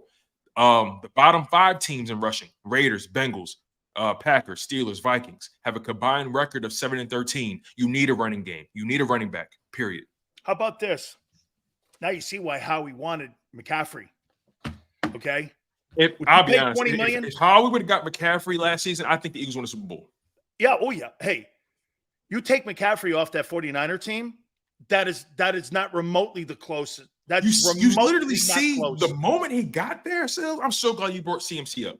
The moment he got there, you saw the entire complexion of that defense. Has he lost a regular season game since he got there? Because when he got there, I don't believe he's lost a regular season game. They lost one, and the only one they he came lost, in on that Denver game. Right. The only reason they lost is because I think it was the week he got traded, and I don't know if he even played. He played. He didn't start. Right. I think ever since he started in San Fran, they haven't lost a ball game. Yeah, not including the regular season. Yeah. But you're right. CMC, I watched CMC play, and it just seems like he's moving at a different speed than everybody else. It seems like he's seeing the game in a whole nother language. Would you pay him $20 million? CMC? Oh, that's a little scary. I think that's what he's making. Oh man, as a matter of fact, let's find out, right? Because these running back contracts are. I think he's making $20 million. Let's see really quickly, right? Top salaries, average salaries, running backs. I got it right here. Give me 5 seconds. 1, 2, 3. Okay. CMC currently has an average salary of $16 million. 16. Okay. And then Alvin Kamara is 15. Derrick Henry's 12.5. Chubb is 12.2 because he was on the tag, I think. Aaron Jones 12 million. Josh Jacobs 11.7. So yes, Christian McCaffrey is the highest paid running back, and you see why. But would you pay him 16? Oh my God. Can you imagine San Francisco without him? Can I guarantee his health? I mean, I don't know. Can I guarantee his health? Hey, you get your money. You get your money if you're healthy. If you don't, you get a bag of vittles. Oh my God. I mean, Christian McCaffrey, look, I'm a little nervous about the Niners, though. And I'll tell you this. They're using him a lot early. And I'm a little nervous about this. You do think over Brock Purdy's a deal. You know what's so funny? Last season, of course, I was like, Brock Purdy, yeah, right. But seeing how he carries himself with the situation, and look, a lot of people want to say, well, what if he ain't have this? What if he ain't have that? Look, I hate that conversation because I don't like when people have that conversation about Jalen Hurts. What if he doesn't have Brown or Smith or Swift or whatever? I don't like that kind of conversation. So I'm not going to put it on him. The reality is, in his situation, he's maximizing it to the best of his ability. And I got to give credit where credit is due. He's balling. Right now, he's playing like a top 10 quarterback in the NFL, maybe top 5. $937,000. There's a chance that a quarterback could win a Super Bowl making less than $1 million a year. What do you think the contract negotiations would look like for Mr. Irrelevant? You know why they're going to – and get this. They may get him for the cheap. You want to know why? Because of so many pieces around him, and he knows it. Yeah, but here's something that Jalen Hurts has had to overcome. Dak Prescott and some of these other guys. You keep saying that people – not you, but everyone around the country – they keep questioning it is because he's Mr. Irrelevant. If he was a first rounder, nobody would be questioning it. They wouldn't even question it. You wouldn't question it. You're not looking at his work. What you're looking at is where he went. And that's why everyone was like, Dak's a 4th, 5th rounder. That's why the Cowboys hedged their bets on him. And that's why everybody, hey, you agree, right? Even going into the 2022 season, Eagle fans were like, hey, is he going to be the guy? Nobody was sold on him. Yeah, no. Not even the Eagles. They had 2 1s for the following April draft to maybe go in and get a quarterback. Look, I'll be fully transparent here. I'm transparent right now. When the Eagles drafted Jalen Hurts, I scratched my head for a long time, and I was wondering what the hell what's going on. What's the move? I don't get it. But then I really sat with it, right? As draft night, progressed, I really thought about our situation. I thought he was going to Pittsburgh. I did. He thought he was. So yeah. He said that on the New Heights podcast with Jason Travis. He thought he was going to be in Pittsburgh, but he actually ended up across the way in Philadelphia, right? But here's the thing, right? You brought up a really interesting point. If Brock Purdy was a first rounder, we wouldn't question it. If Jalen Hurts was a first rounder, we wouldn't question it. If Dak was a first rounder, we wouldn't question it, right? Trevor Lawrence, he's a first overall. He's 2-2 right now. Right. I mean, he's not playing terribly. But look at Burrow. He's playing terrible. Now he's hurt. No, he's hurt. He's hurt. But still, no one really questions when they have bad games or whatever it is. No one questions it. They're still the first-round darlings. Because you know why people, what they're doing with Purdy, they're waiting for him to turn back into Clark Kent. Yeah. No, what do you always say? They're waiting for him to turn back into a pumpkin. That's what they're waiting on, right? Yeah. They're waiting for this guy to go back. Oh, it's midnight. Okay, it's a pumpkin now. I'll be honest. Cinderella now has to go home. I'll be honest with you. Listen, I'm not gonna never lie to you, Sills. I'm waiting on it too, but I don't know if it's gonna come. See, man, everybody keeps waiting on this thing, and this guy's undefeated, and he's out to now look a completely different league and all that kind of shit. You can't really do decades. I hate when people go, well, Montana back in. Well, it's a different world today than it was back in the day. Completion percentages are completely different. All that, I get it. I know a But lot of people I'm say Dan shocked. Marino. You ever? I'm pretty sure you heard the whole Dan Marino thing back not too long ago, where he was like, "Yeah, I would throw for like 6,000 yards in this league, and all that kind of stuff, and I will win." My thing is Dan Marino. If I'm not mistaken, correct me if I'm wrong. Dan Marino didn't have a running game, but he also didn't want a running game. He didn't want to run the ball, right? So I didn't win. And that's why I'll he give didn't you win. real quick. This is the problem. So why would that change now? You know, you're still the same person. You get what I mean? So yeah. Oh no, you're right. That's a great point. That Marino thinks he'd throw for 10,000 yards. But my question would be, okay, so you'd be a better version of Kirk Cousins. I mean, that's what he's saying, because here's the problem. When Jimmy showed up, you see what they tried to do so much around him under the Shuley years. They won. Get this. They kind of like Cousins. They won a ton of games. They won a boatload of games. But guess how many AFC title games they went to? 2 in his 18 years. They went to 2, won 1, went to a Super Bowl, got annihilated by the 49ers. And when you look at the way Marino, when Jimmy got there, dude, he goes, let's trade him to Pittsburgh. He wanted to send him home because he played at Pitt, right? He says here, do you think Tyrod Taylor was pretty good on Sunday? Yeah, in the second half he was. Hey, man. That's funny. Hey, but Jimmy tried to get a running game. Marino goes like this. No way. I thought our offense is just fine. Jimmy went, you know why? Troy Aikman will always have more success than you, because Troy Aikman is like Jalen Hurts. Hey, man, I might only have to throw the ball for 153 yards in this game. I don't have to throw the ball for 450 yards in this game. We're going to win. He's coachable. Dan Marino's not coachable. What do you think is the worst and the best trait to have at the quarterback position? The worst and the best. Coachability. So as the coachability being the best, or the and adapting. Okay. Now, what do you think is the worst trait to have at quarterback? Non-listener. Just being stubborn. Not being stubborn. Being prideful, seeing right? Guys, how many times you see quarterbacks throw a ball in, like Josh Allen in the Jet game? That's stubborn. That's boneheaded. Mm-hmm. That's thinking your talent is going to win ball games when you have to rely on the other 10 guys in your huddle. You have to rely on your team. It's not about you. It's about all the dudes in your huddle, man, to make that offensive play work. We see so many guys force. Phillip Rivers is a great example of this too, forcing footballs into tight windows when you could check down. See, Brady, they call him the check down king. Well, if check down gets me 7 Super Bowls, sign me up. Sign me the hell up.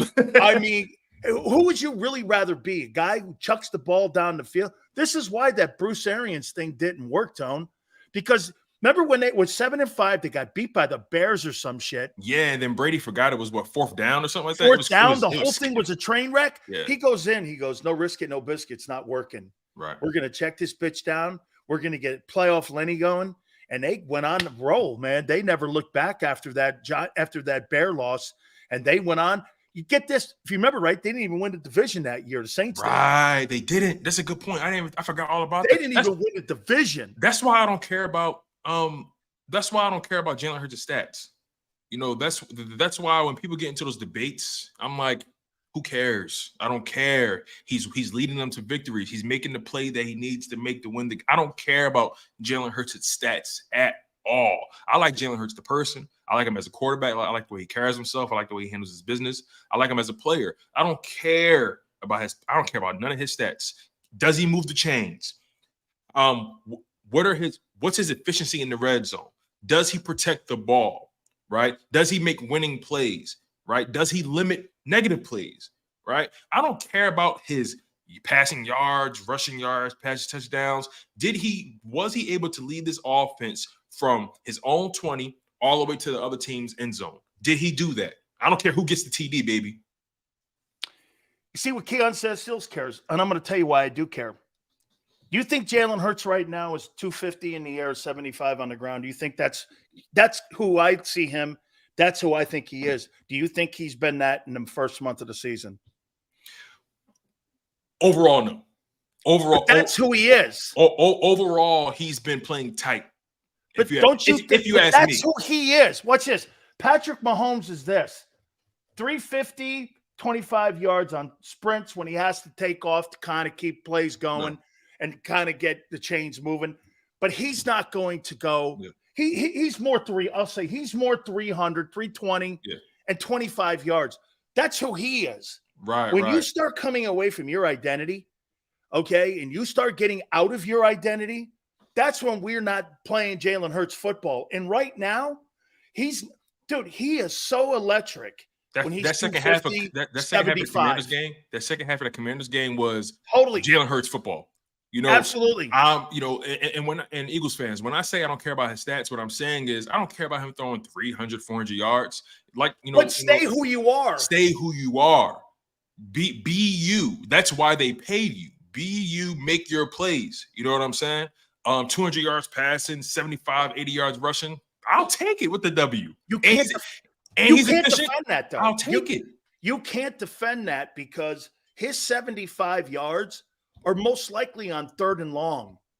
Okay? And he breaks people's back, Tone. Not with the 2-5. Dude, Jalen Hurts' passing didn't break the Commanders' back. They were on the goal line with a 2-point opportunity to win the game. And it was a shitty decision and a overtime field goal. It wasn't anything. The offense really should. If Hurts doesn't play well in the second half, they might get beat by 10.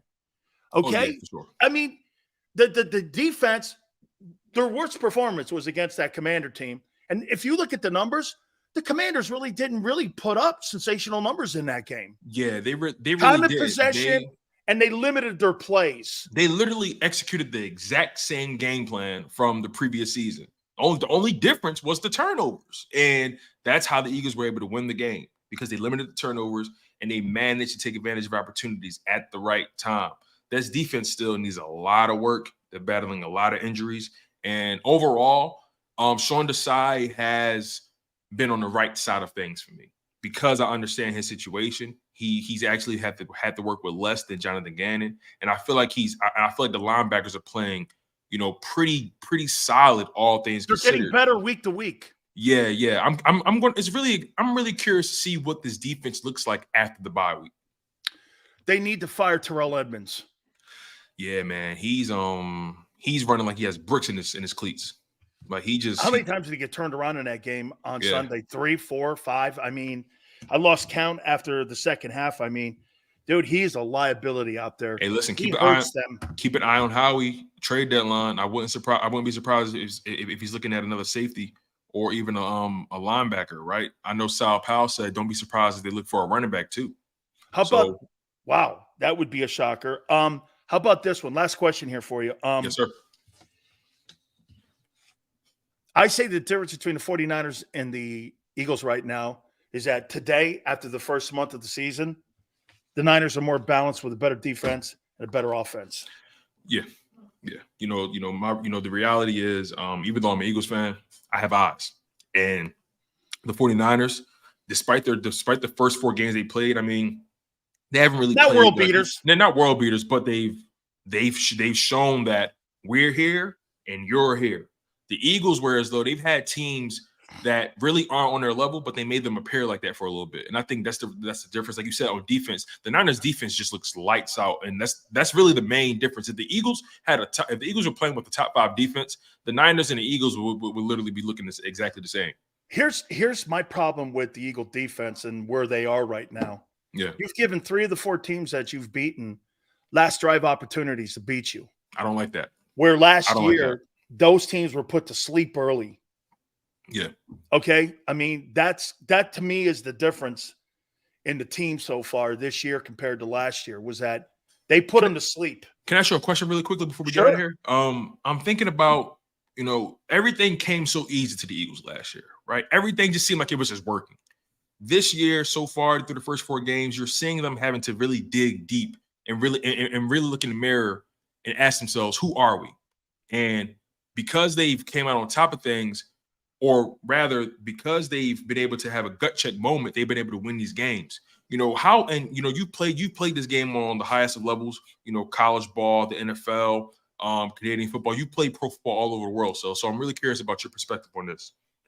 How valuable even though we expect the Eagles to really blow these teams out, how valuable are those kind of wins and how you win them in the long run, especially when you get into the playoffs when sometimes things can get a bit ugly? How valuable are those kind of wins that the Philadelphia Eagles have been able to sustain and remain 4-0? How valuable is that? Couple things there, what you just said there. The first part of that is the reason why people are playing closer to them, the Eagles are becoming predictable. Because, again, remember what was said to us in the preseason. They're not going to really change their formula when it comes to their defense, and they haven't. And they're really not going to change what they're doing offensively. So they've become predictable, and that's why teams are in all these games. The Eagles have to adjust. That's what the Goddard thing is to me, where it just doesn't make sense, that you really don't have to adjust. You just have to get the ball to the kid. I mean, last year you were spreading it around. And to me, I'll tell you what I think also the problem is. I'll get to the second part of your thing. Right. This Kenneth Gainwell edition, dude, I mean, he should not be part of the game plan. He should be an afterthought in the game plan. He should be like, if Swift's tired or something like that, he shouldn't be a focal point in a critical part of any game for that football team. He's the lesser of all of your talented players that you have in the offensive huddle. I mean, he's lesser than all of them, and yet you're featuring him sometimes in drives. I don't get that. And get this, it's at the expense of Goddard. Why would you put him over Goddard as a priority? How is that? I need to get that guy going. I don't give a shit about Kenny Gainwell. Now, to the second part of your deal, dude, you learn in adversity. You don't learn being a front runner. And when you have to grind and you have to scrape, let me tell you what they're going through also. They're going through that Super Bowl thing, but they're winning. I mean, look at what the Rams did after they won the Super Bowl. They got their shit kicked in. They got their doorknobs knocked off. They had a horrible season. Right. You're like, I mean, look at what it was like last year. McVay thought of quitting. And you're people forget about that. He was about to retire and go to TV. Booth. He was going to quit. And so he goes, okay, I'll come back. Bro, I mean, to me, again, I think you learn a lot through this. And if they could come through it, and you know what's crazy? You know, you see some of these knuckleheads in here, and, you know, we both said this thing's going to be halfway through the season when you're going to start to see really improvement. Yeah. What was the fool's gold was you started seeing Davis and Jalen Carter playing well. Well, guess what happened? Washington, you know how they stopped those two? Quick passing game. Yep. They still got back there, but they weren't the dominant force, and they were able to run the ball. Why? Because Bieniemy knew how quick passing would open up the lanes a little more in the middle, and they were able to they outrushed the Eagles. Yeah. And you're a DT, right? You're a former DT. How frustrating is that when you see the ball getting out and you know you can get this quarterback, but the ball's getting out so fast? How frustrating is that for a DT? But you know what they're trying to do? They're trying to quick pass you, and what they're going to do, they always have to come back to the run game to keep that third and short. They won first down. Washington won first down the majority of that football game. That's also a factor in what kept them in it. Tone, great stuff, brother. I appreciate you always, man. Thank you very much. Great stuff. My friend Philly 500 is also going to join us at 4:30 Eastern time. Don't forget our great friends, man. We love them.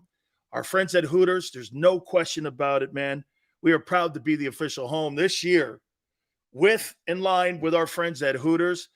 7 locations in the Northeast area. No question about it. We're so proud. Our relationship with 40 years going strong with them. Do me a favor. Go to northeasthooters.com to find that location nearest you in the Northeast area. You're absolutely going to love also the app, HootersToGo.com. Maybe you don't want to go in.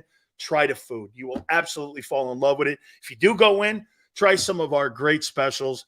Buy 10 wings, get 10 boneless free. Wing Wednesdays, $19.83. All you can eat. Kids eat for free on Saturdays. NortheastHooters.com. That's NortheastHooters.com. When you roll into any one of the Hooters, do me a favor. Tell them Big Sil sent you.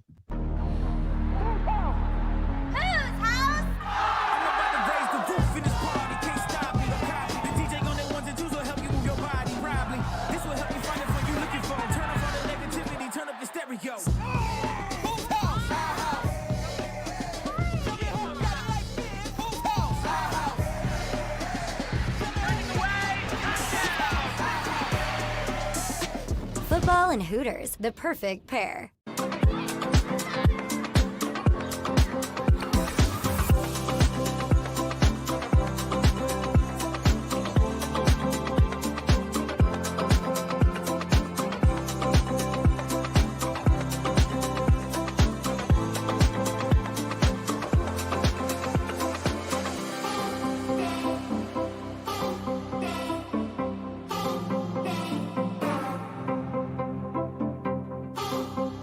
If you own a company and you're not producing a podcast, you're missing out. The public consumes messaging when they're ready. Join the professional podcast network of companies and let JAKIB Media Partners put you in the podcast arena. Come to our professional studio or we'll come to your place of business and professionally produce your company podcast. Call JAKIB Media right now at 267-261-3428. 267-261-3428.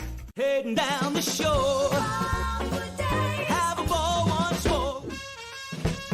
Here, imaginations run wild and time stands still. Because here, you can find the best of the Jersey Shore, all on one 5-mile island. So leave the old you behind and get lost in the woods. Wild, wild, wild days.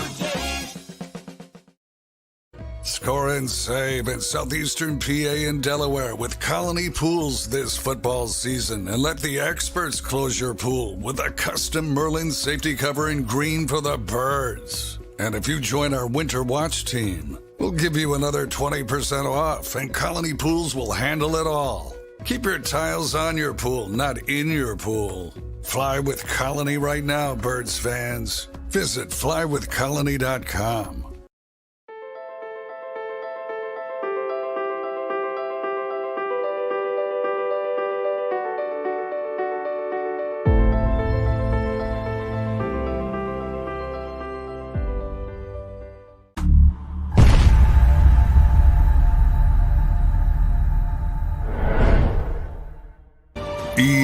EAGLES, Eagles.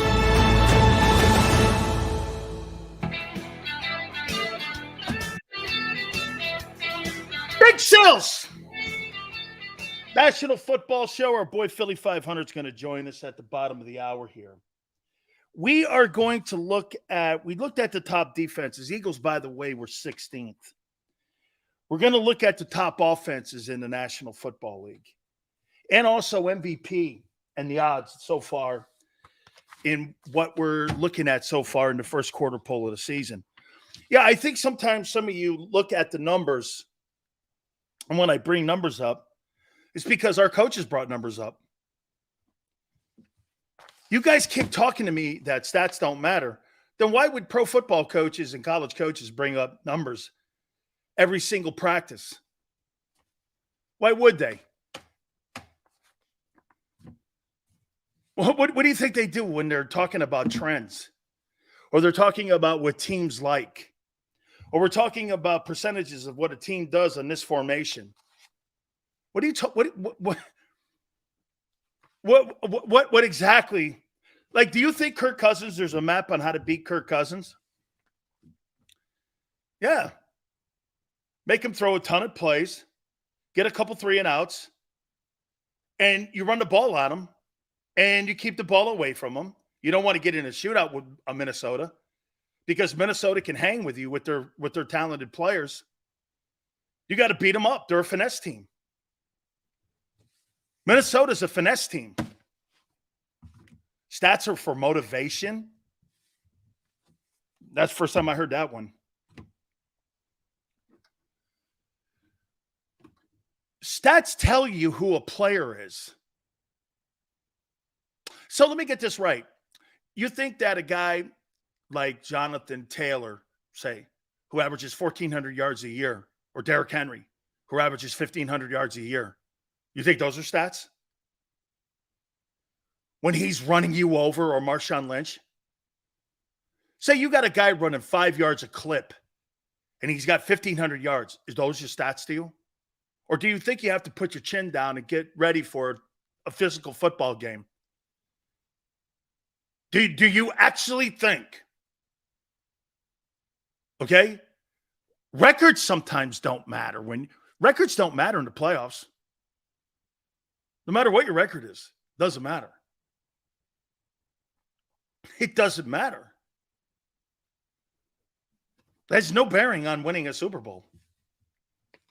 Actually, now, even when you get into the college playoff, your record doesn't matter anymore. So when you guys throw 4-0, it's dumb. Who's playing the best ball a month into the season today? Like you guys tell me. I think it's Buffalo actually playing the best ball. They're playing lights out. You know why? Because that dude's not turning the ball over up there. There's not a chance in hell Jalen Hurts has outplayed Josh Allen. Not remotely close. Not remotely close. Jalen's played a really good half in a month. That's it. That's it. All right. Let's take a look at these top 10 offenses in the NFL. Let's go from 10 up this time. This is an absolute shocker. If you were to tell me, who do you think is the 10th best offense in pro football, what would you say? What would you say? What would you say? Hard to believe. It's the Texans. Boy, I'll tell you what, man. C.J. Stroud, unbelievable. Unbelievable start to his career. He has been unbelievable. You know, man, he may break the mold finally for Ohio State quarterbacks. They got a nice running back. Would we not say after the first month of the season that if you were to vote on the Coach of the Year award, would you give it to DeMeco Ryans? Would you give it to DeMeco Ryans? Who else would you give it to?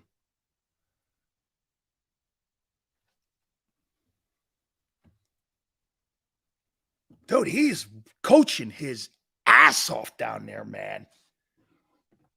One of the few things the Texans have done right. Will Anderson looks like a ball player.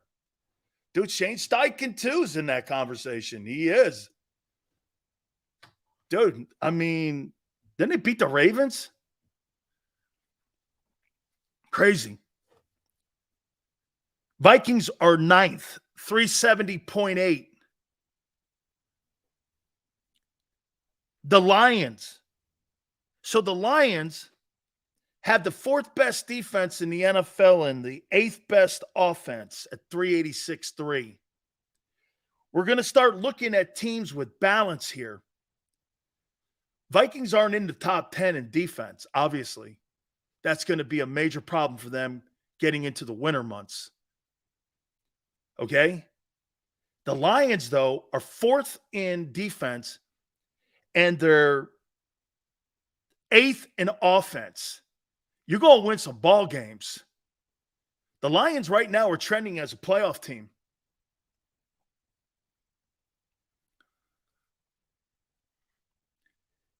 The Bills, in my opinion, look at this. So the Bills have the 6th best defense and the 6th best offense in the NFL. One of my Super Bowl predictions. Okay? One of my Super Bowl predictions is right there. Bills 6th in offense, 6th in defense. You're almost a top 5 offense and a top 5 defense in the AFC. Dude, here, just off this list here, Lions.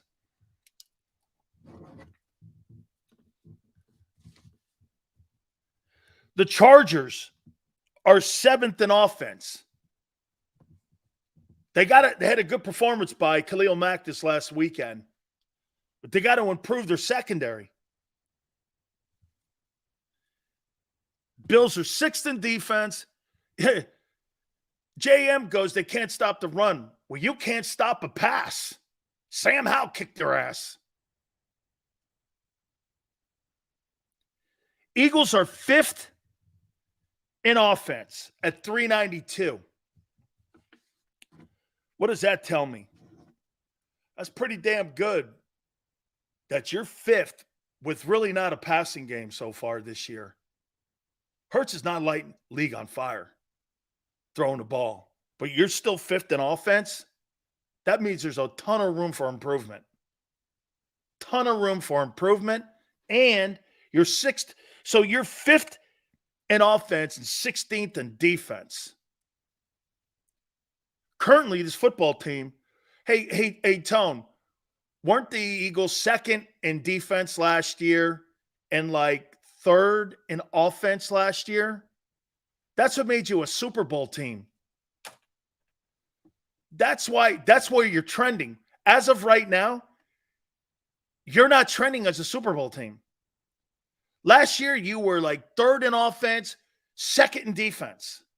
You were balanced. You're not balanced this year. Okay? And that was pretty much like a heartbeat the whole way through the season, wasn't it? You were pretty much that, like, you know, that pulse throughout the entire year. You're starting here like this. You're kind of having to go uphill a little bit here. Your defense is keeping teams in games. And your 3 and outs in like have kept other teams in the games too as well. Okay? The funny thing is, where this team is, it's playing out exactly how we discussed Sills. It is. Everyone is fighting me on it, but unfortunately, it's exactly what's happened. You're exactly where I thought you'd be. And I didn't say you weren't going back to the NFC title game. I said you were. But this is exactly how I thought the season would play out for you. Or the start of the season. The first half of the season, I said this would be exact.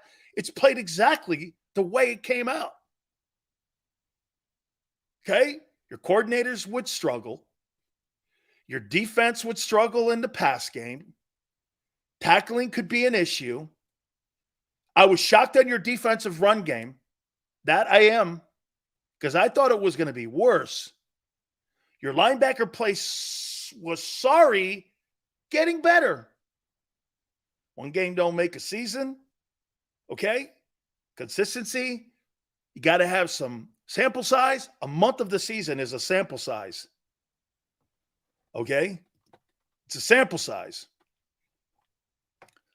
Also shocked. Yeah, you know what? I would say this. The 2 shockers so far in the month of the season has been the fact that your pass defense is horrific and your passing offense has struggled. Those would be the shocking things. And I would also throw in there that your run defense too is a big surprise. A pleasant surprise. Okay? A pleasant surprise. How about get this with the Rams? Look where the Rams are right now. So you think that, hey, how many people think this Rams game is going to be easy?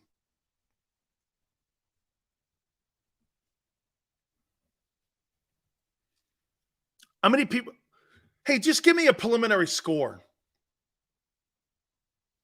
What you think your score would be against the Rams? Preliminary score. Sean Desai better bring 2 playbooks, according to Tone. By the way, who's blocking Donald? Donald lining up over your right guard? Interesting. Apologize about the internet here. Hopefully we get an opportunity to come back here a little bit. 43-37. 31-20. 31-21. 34-17. Always count on JM for his unrealistic look. So you're going to go into a football game against the Rams, who are currently 9th in defense and 4th in offense, and you think you're going to beat the shit out of them when you're 5th in offense and 16th in defense. Really? The Rams are playing more balanced football, and the Rams have a better win on their schedule. And they may not have the same record you do. They got a better win than you do. Seattle. Who have you beaten that's as good as Seattle? Washington? Tampa? You don't think Tampa's better than Seattle? I do not. They got. Hey, how about this? You guys are 4-0, and they got a better win than you. They got a better win than you. And someone goes, what about the Cincinnati game? Yeah, well, you're playing Burrow. You're not playing against Baker Mayfield.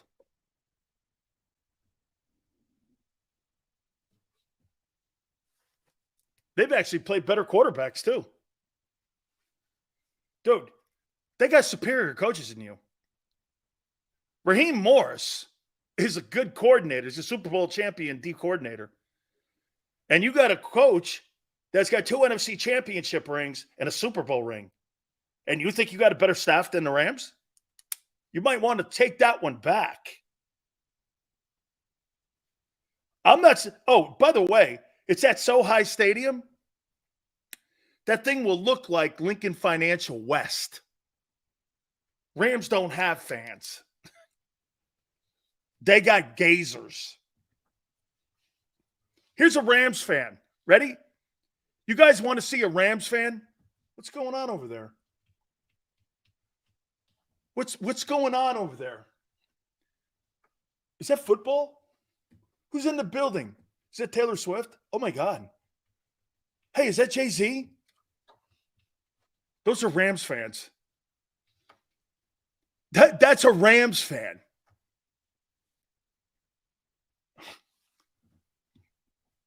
Senor's got it now that because Baker Mayfield is 3-1, he's a better quarterback than Joe Burrow. How dumb. Man, some of you guys, seriously, are 3 syllables away from actually being committed to one of those homes where, you sit around with a binky in your mouth because they're afraid you're going to bite your tongue or swallow it. I mean, hey, Tone, some of these guys in here, man, I mean it, man. You're this close away from having someone commit you or Baker act your ass and put a binky in your mouth because they're afraid you're going to swallow your tongue. I'm just crazy, man.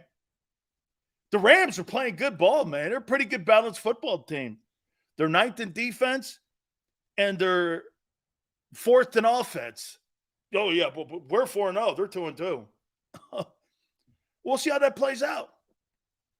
Hey, you better bring as much game film as you possibly can because McVay's going to coach the shit out of you.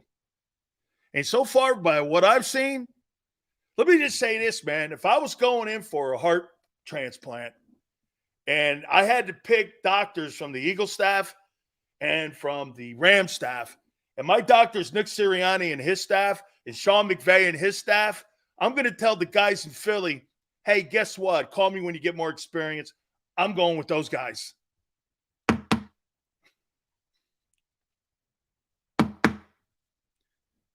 Look at here. Peter goes, I hate Philly because I pointed out the Rams have a better coaching staff. You don't like reality, do you, guy?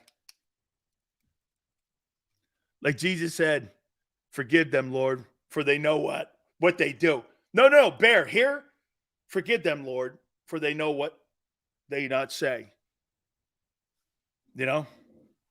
Forgive them, Lord, for what they say. Some of these guys, I don't know, man. You don't need a COVID shot. You need some other type of shot. I don't know. There's something crazy, man. Well, Sean McVay's 2-2. He's got a better win than you. Well, does that make him a better team? No. That means they're going to be ready for this game. So let me get this right. Cooper Kupp and this other kid they got from BYU, which I won't embarrass myself to try to pronounce his name. How do you think those guys are going to fare? This ain't Baker Mayfield throwing the ball, too, to Mike Evans. This is Matthew Stafford throwing the ball. Won a Super Bowl 2 years ago. He's banged up, albeit. How do you think that's going to go? I saw Mac Jones light you up. Mac Jones. Then I saw Sam Howell light you up. That guy's different than them dudes. And let's see so you've taken on really good D coordinators, right, Tone? Would you not say that Andy Reid and Sean McVay are the two best head coaching play calling guys in the league? Would you say that those two guys are probably the best head coach play calling type guys in the NFL right now because of their resume? I wouldn't put Kyle Shanahan even in his resume with those resumes. Because you know why? McVay's won. McDaniels hasn't won shit. Okay.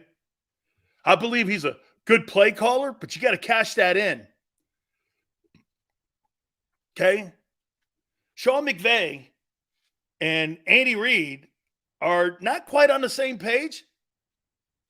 But I'll tell you what I'll do for McVay. I'll put him on the doorstep. He's only 39. And he's got 2 NFC championship rings and a Super Bowl.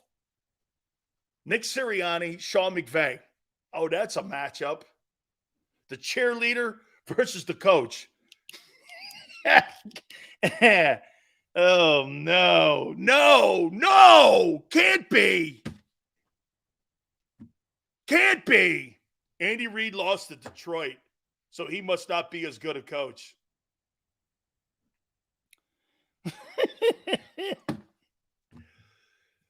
Nobody gives a shit about that stuff.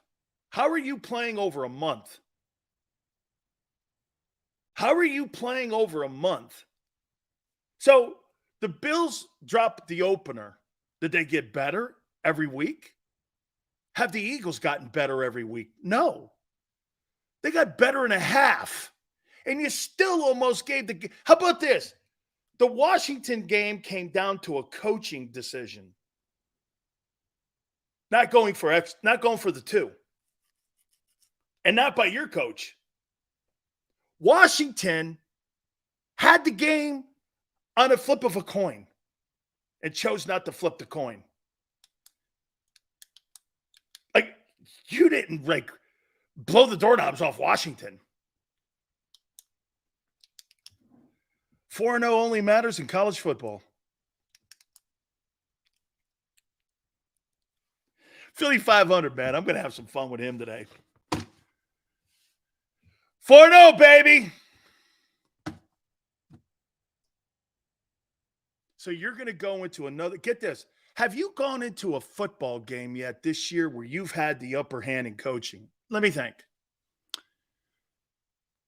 Eagles will win another ugly game because Rams don't like to play uglier. All these teams got too much pride in their schemes, and Eagles will take whatever they give us. Jalen is the MVP. All right, Will. By the way, he's still in the odds, man. He's still in it. We'll have that coming up a little bit too. Yes, sir, baby.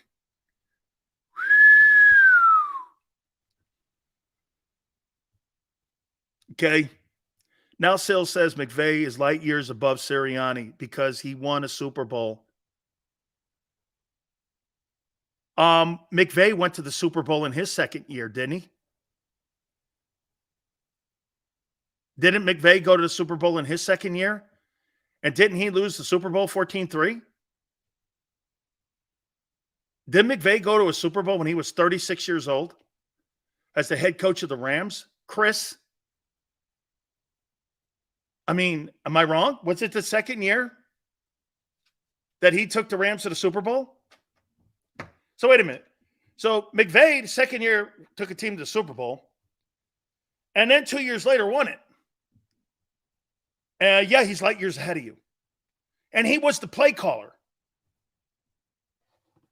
He's been the play caller the entire time. Your boy is not a play caller. He's a cheerleader.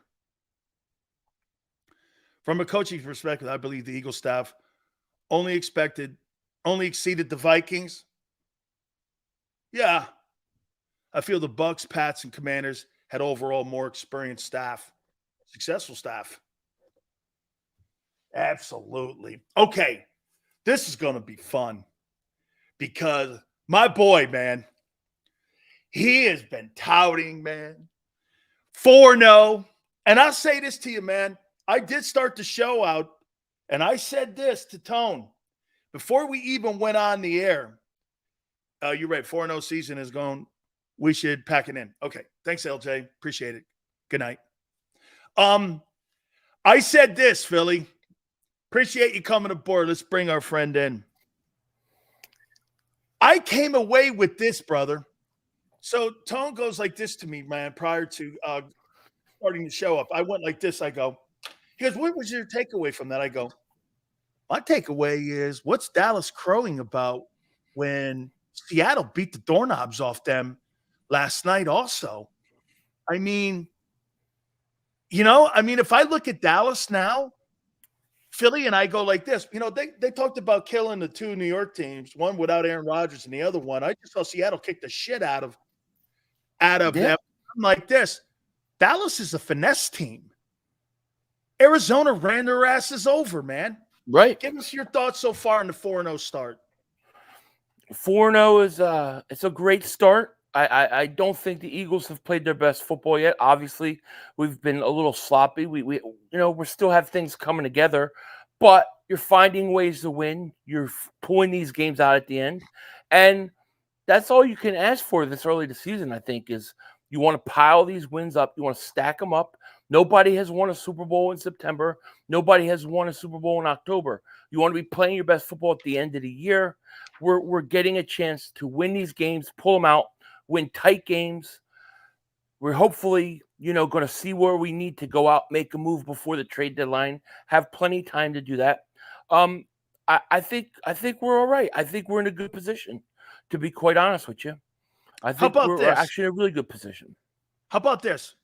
If you're Sirianni, Sean Desai, and you're Howie Roseman, do you put Nakobe Dean in the starting lineup versus the Rams, or do you go with the hot hand? No, I got to stick with Morrow. I'm sticking with Morrow. I mean, the guy has been really, really good. Why would I take him out? No, I can't. Listen. I'm not saying that Nakobe Dean doesn't have a future being a starter on the Eagles. I'm not saying that, but for this year, for right now, no, I'm sticking with Morrow. I got to. I would say this to you about Morrow, what he's done along with Zach Cunningham. And I agree with you.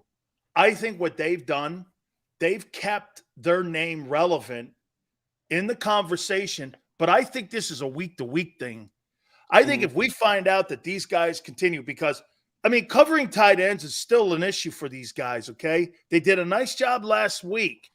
Now, to me, I think one of the reasons why Morrow had sacks is because they blitzed him, because they knew he couldn't cover coming out of the backfield. These guys, so they put pressure. You know what they may have found? They may have found a job for him by being a blitzing middle linebacker. Yeah, well, but you know how it goes. If you just put him in and that means you're blitzing, teams will eventually pick up on it. So you have to mix it up. I also think Nakobe Dean is a good blitzer. I think really what I think still is I think that the problems that we have seen on defense is not a talent problem. It's a it's a scheme problem. It's the way that they use these guys. I look at Morrow and Cunningham, and I think they're good downhill linebackers. I think these guys, when they can be aggressive and they can attack, I think they're better than when they're reactionary. And I think what I would like to see is I would like to see a little bit of an adjustment on the scheme that they're running. I want to see the secondary help out the defensive line because when it's 3rd and 3 and you have guys 9 yards back, it's not hard for them to get a first down. And I really think that's the bigger issue. I think Morrow has been fantastic. I would say this. I would go here with you too. And here's a prime example of what you're saying. And I brought this up yesterday. You know, there was a part in the game late in that game. I think it was in the 4th quarter. And I've brought this up yesterday with Gary Cobb. So you're 3rd and 1. You take the penalty when they don't get the 3rd and 1, right? So what do? The Eagles, as a coaching staff, push them back the extra 5 yards, right? Right. Okay. So it's 3rd and 6. It's still a manageable 3rd down completion for you to get the first down. What do they do defensively? They walk the corners back and they give a pitch and catch. I mean, it was you gave them basically a second opportunity. To me, Philly, when I look at the Eagles right now, their coaching staff, if I were to go like this, I think the Eagle defense at 16th right now, they're not that bad. I mean, it's kind of where we thought it was going to be. It's kind of how I thought it would play out. The Eagle, the Eagle offense is 5th. And like you said, the passing game has struggled. You're still 5th. Hey, you're going to take that. But last year you were 2nd and 3rd pretty much the entire year. You're not balanced right now. To me, I think this has got a lot to do with the coaches. I think the coaches I agree. are not doing a very good job right now. I agree. I think that on both offense and defense, I think there are things that they're doing scheme-wise and personnel-wise that don't help this team. I really think you've got to take the talent. I don't know. I mean, can you get any cornerback to play zone 8 yards back? I mean, why do you need Darius Slay and Bradbury? Why do you need to pay them all that money to do it? You know, there was a play where, because they kept running a lot of slants, right? Because they're so far back. But there was one play where Slay actually played up and knocked the ball down. They called a penalty on him, which I didn't think it was a weak call. Horrible officiating in that game, too. It was really bad. But it was like you should have been doing that from the first quarter. I really think they're not playing to the corner's strengths. I don't think in turn, I don't think that's helping your defensive line. I mean, we don't have a ton of sacks, right? But we got a lot of pressures. I mean, Sweat's got a ton. We've seen what Jalen Carter. Imagine, and actually, it seems like when the quarterback has to hold the ball just a little longer, these guys get home. We forced a fumble versus Minnesota. You had a big sack last week. I just think that the coaching staff, and I'm rambling about this because I just totally agree with you. I think the coaching has been off so far. Will Dallas Goedert ever be part of this offense? And Philly, how about this? Do you know they've made more of a priority for Kenny Gainwell to be part of the offensive game plan than Dallas Goedert? Who in their right mind game plans? Like, let me just go over here. For a guy I'm paying $16 million to, who's considered a top 10, top 5 tight end, for a guy who's considered one of the top 25 running backs in the NFL, and more towards the 25th, why would where do you? I mean, and he's not even the best back on your team. Well, no, I was losing my mind on Sunday, because I don't understand the love affair with Gainwell. I just don't get it, right? You have it's bad enough that you can't find ways to use Goddard, but like when Swift is out there, and I really want to go back and I want to watch this game again because I haven't had a chance, but I really have a theory that when Swift is on the field, the offense as a whole is a lot better. But when Gainwell's out there, I don't even think the defense worries about him. I don't even think they care. But when Swift's out there, you have to know where he is. You have to at least be kept honest in it. I mean, they had a third and 11, and they ran Gainwell, and he fumbles the ball. It's like, well, if you're going to run it, which I didn't like to call a run, but why would you not have Swift out there? The guy is making plays, man. It's crazy to me. Crazy. Would you agree that this is who Jalen Hurts is? He's a 250 yards per game passer and a 75-yard rusher, which makes him undefensible when you get those kind of numbers together, because now you're talking about a 350 yards per game guy from scrimmage, depending on how many touchdowns he has. Dude, 350 in dual threat, you're undefensible. In my opinion, they've limited the bottom number. And if you turn him into just a 316 and you limit that other threat, I thought the biggest play in the game he made, Philly, was when it was 3rd and 11. They had him dead to rights. It was an 8-yard sack. He breaks out of it, picks up the first down. I mean, the touchdown pass that he threw to AJ at the end of the ball game, that really, it gave you the lead, but it didn't stop Washington. When you break another team's back is when you get 3rd and 11. That's when you're starting to keep teams on their heels. To me, don't you think they're limiting him a little bit more this year, especially in the run game? I do, and I don't necessarily disagree with it in the aspect of, I know you want to keep him healthy, but to your point, and if you watch that play, what I thought was interesting was that when he decided to go, he went and he looked very fast. There are times where he runs and he looks hesitant, and it almost makes him look like he's slow, like a pre-slide. Yeah, like almost like he's overthinking it. So I don't mind cutting things back, but I just wish that I don't want there to be hesitancy. You know what I mean? I don't want to be hesitant with it. Like when you go, because when he decided to run on that one scramble play, he looked every bit as fast as he did last year. But there are times where he looks like he's overthinking it and he's worrying about, okay, I got to get down, I got to slide here, and that makes me worried. But I mean, I understand. I mean, the guy's been hurt the last 2 years. You want to keep him fresh. You want him to be healthy. I get it. I think there has to be some point where you do dial it back. But I think it's got to be done in a way where he's comfortable with it.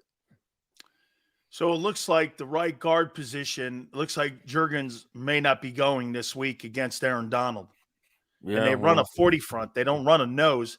So Kelsey's at least over there. But, there's been some issues in the O-line and pressure this year. Hurts has been hit way more than he has in the past. And you've got a guy who's playing really great football again, and Aaron Donald. And I just mentioned it, the Rams are sitting at the 9th spot in defense, total defense, giving up less than 300 yards a game. I mean, when I look at that number, first month of the season, they've played pretty good defense. And hey, you can say whatever you want about 2-2. They got a better win on their record than the Eagles do. They beat Seattle in the opener. So, I mean, I got to tell you, I mean, I can't wait to see that matchup. And I would say this too. Sean McVay versus Sean Desai. I mean, really? Well, yeah. I mean, McVay's won a Super Bowl, been to another, so I get it. My hope is that they continue to adjust and kind of figure this thing out. I do think though, Donald may be playing, but you can run the ball on him. Oh, you yes. can run on him. Oh, yeah, you can run the ball on the Rams. So get Swift ready. Tell him to get a good night's sleep, because I'm playing a lot, running Swift a lot in that game. The Eagles have had good success out in LA playing the Rams. It's almost like another home game. So I feel comfortable in that aspect, but I don't think it's going to be like a blowout. How about this? SoHi Stadium is going to have so many Eagle fans in that place, man. Here's a typical Rams fan, Philly, at SoHi. What's going on over there? What is that football? What is that?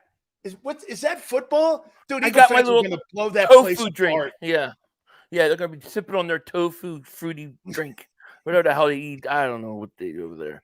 Oh no, they eat tofu, finger food too, and they got the wieners with the little like toothpicks, right? I mean, just like San Francisco too. When you have wine and cheese that you could be served at a ball game, that's the game I'm not going to, because I'm not sure I'm in the right bar. Right, exactly. Hey, dude, if a guy comes over and he's got one of these, right? and he's got like finger food and cheese and wine, I'm not sure I'm in the right bar. Right. I get it. Is Christian McCaffrey the MVP? Oh, wow. He very well could be the way he's playing. I'd probably say yeah, right, at this point. I mean, it's very hard this early on to say, but first month of the season, though, he's been fantastic. I mean, hey, putting up man, huge numbers. I think he's going to get 1,000 yards receiving and 1,000 yards rushing again. Yeah, he might. I mean, he looks really, really good. You know, I mean, 49ers look good so far this year.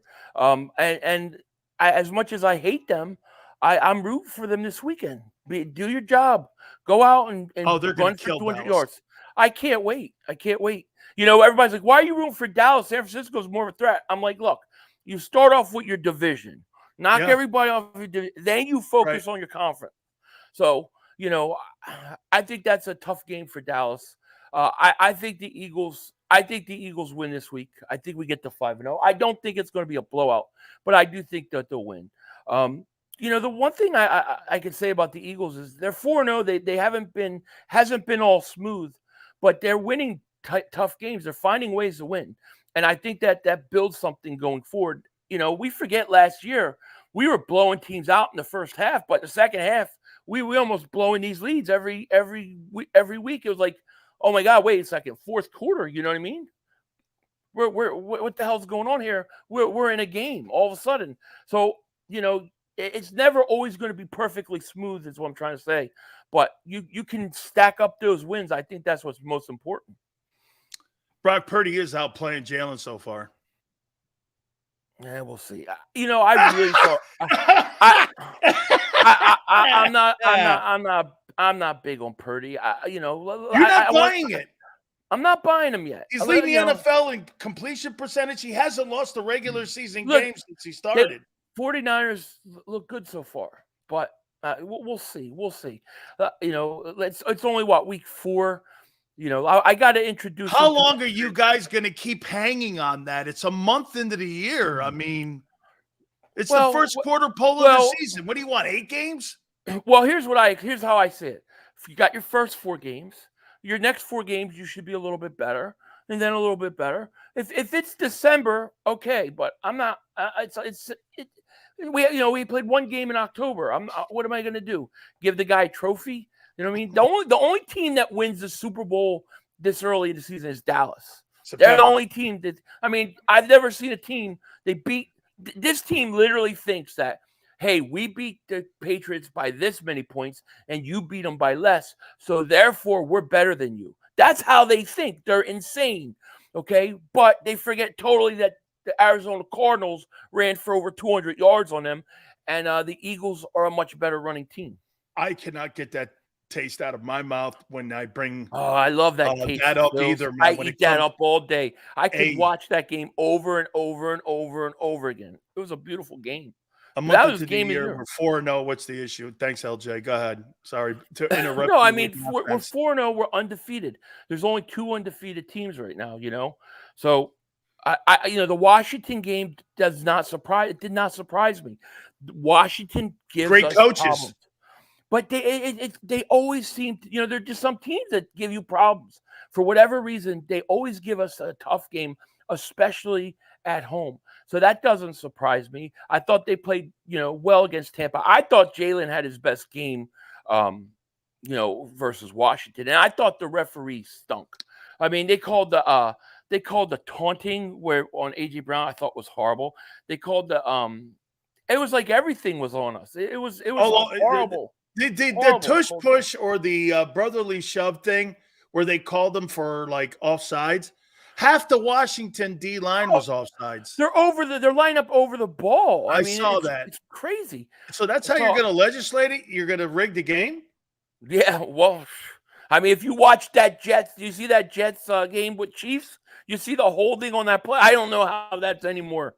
It don't get any worse than that. Like, how do you miss that call?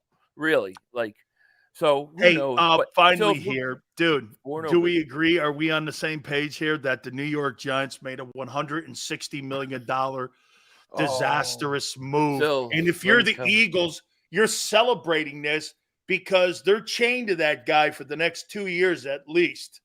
Yeah. I think we can agree on that, and I love every second of it.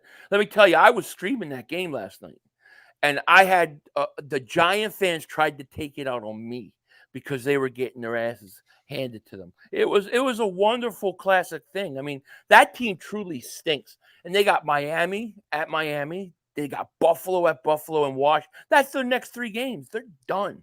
They're done. Put a fork in them. I love it. I hate the Giants. I hate the Giants. Give me a quick score here before we let you go here for Rams and Eagles. Rams, Eagles. I think the Eagles are going to have. I think they're going to have their best offensive performance. I think they're going to win 34-27.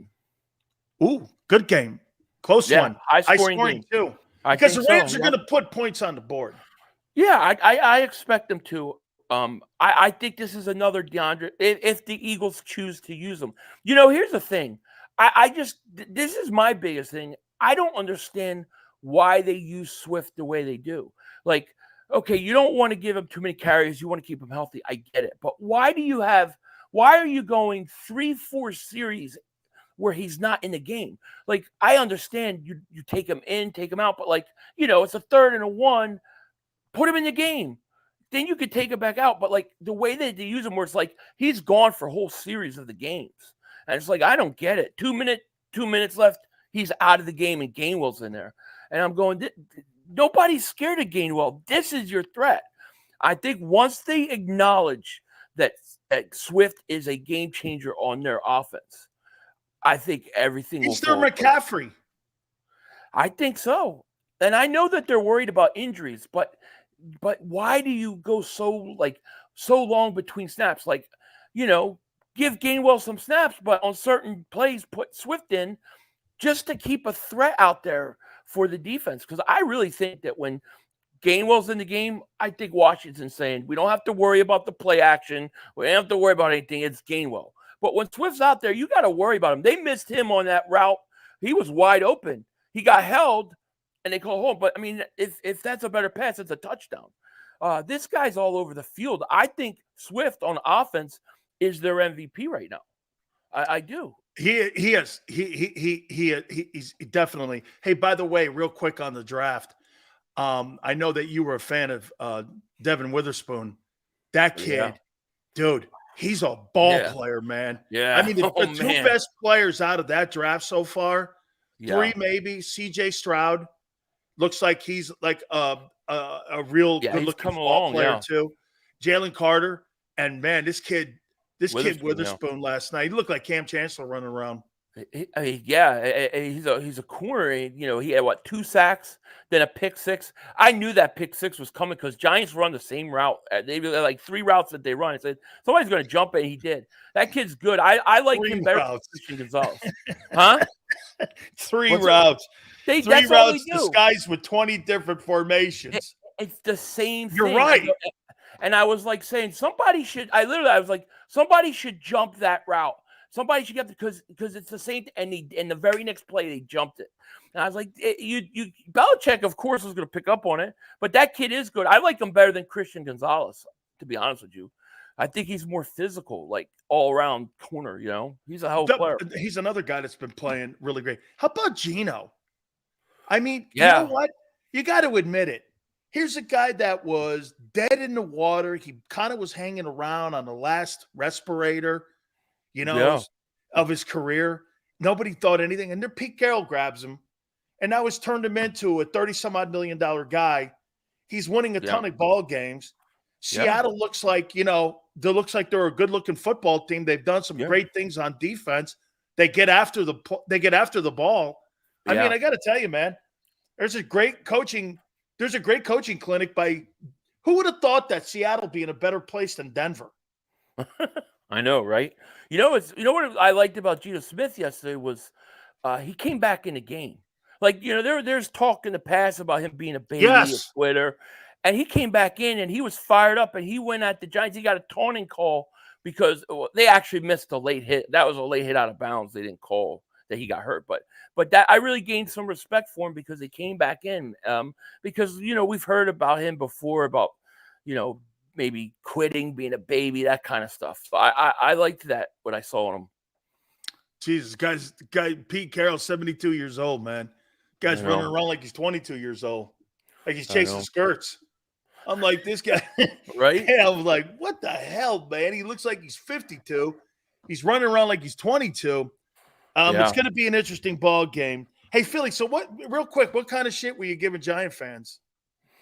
Oh, I was just enjoying the game. I was saying that they stink. I was saying Daniel Jones, he ain't worth it. I said the coach is exposed. Now I was playing some old clips of other Giant content creators saying stuff like, Daniel Jones is going to be better than Dak Prescott, things like that. So I got under their skin, and they had enough. So it was great. It's great, Bob.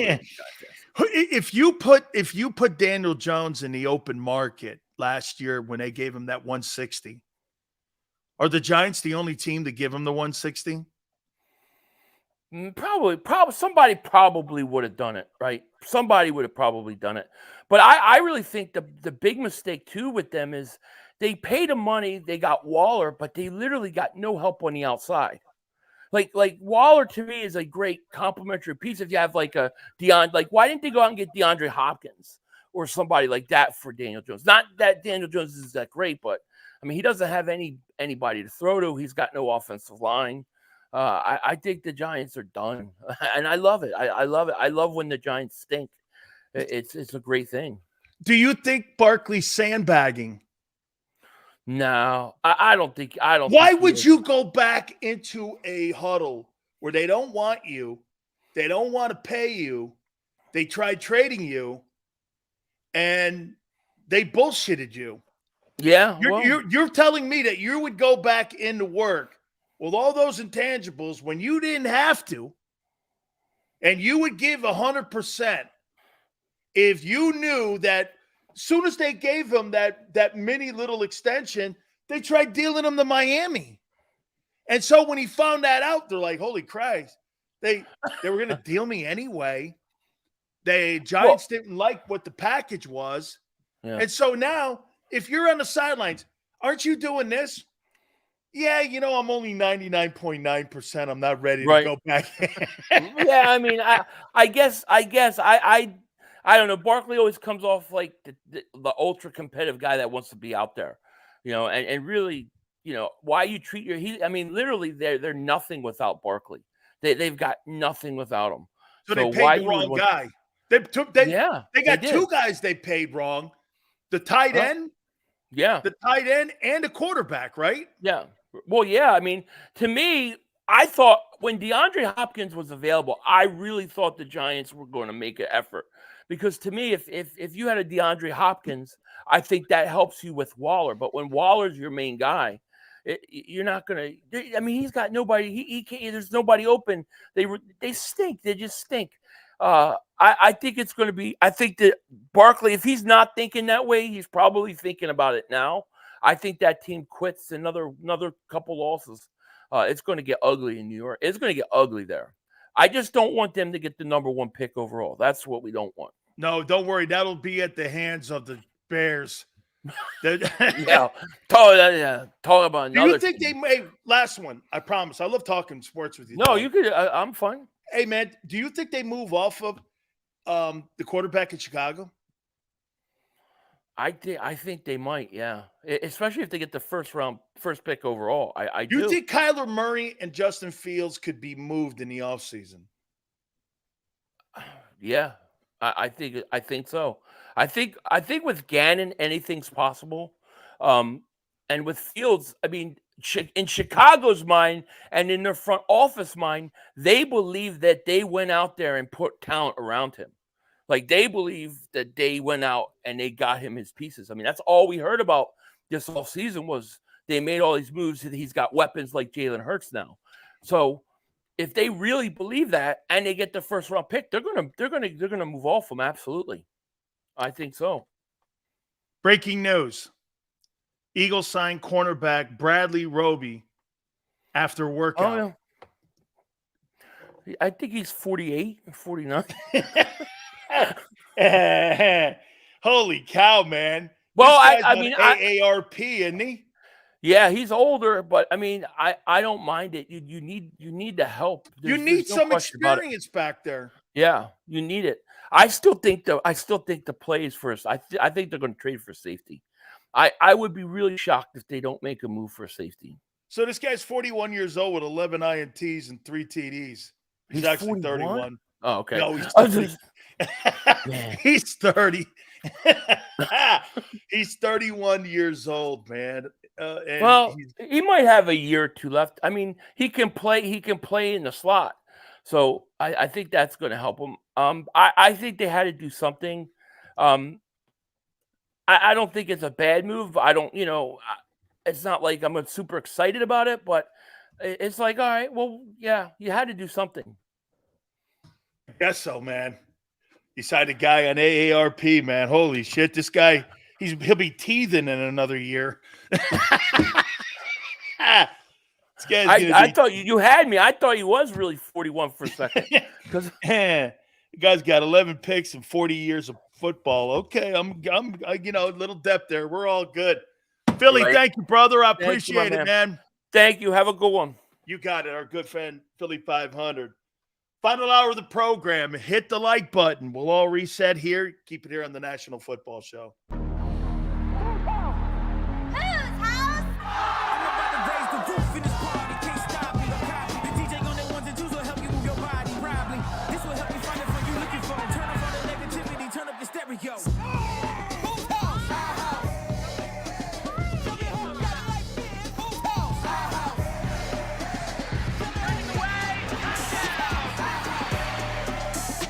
Football and Hooters, the perfect pair.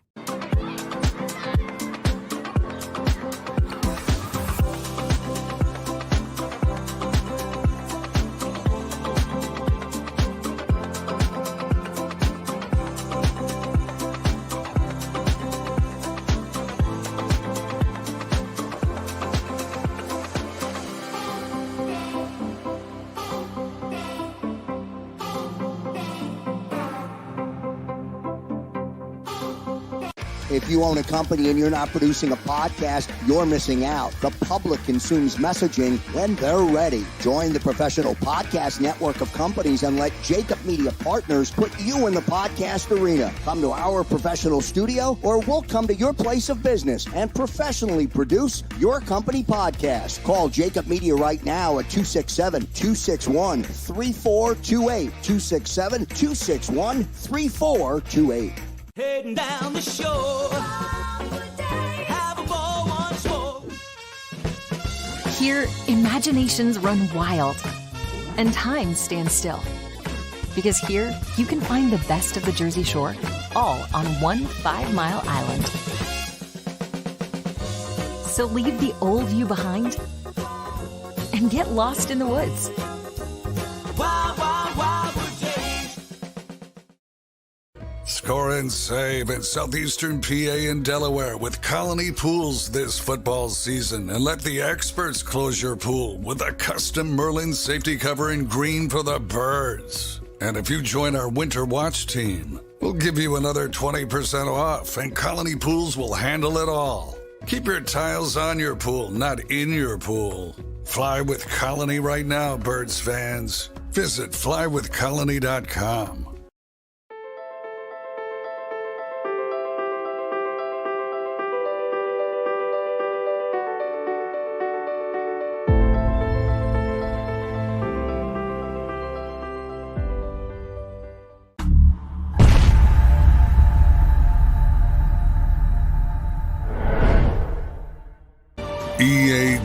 EAGLES, Eagles.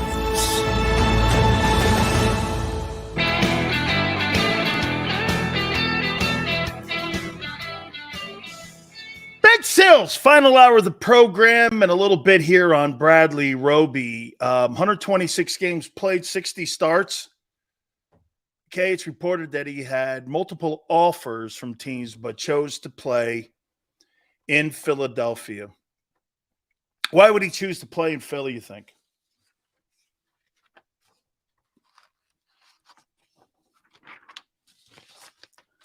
Oh, by the way, MVP odds in my of course, much awaited top 10 quarterbacks in the NFL. Why would you think that this kid Bradley Roby would want to play in Philly?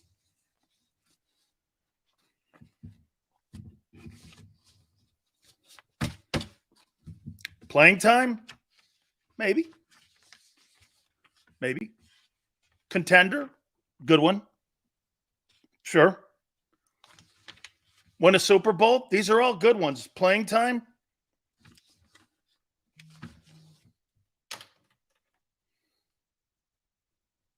How about this? Would you agree on this one?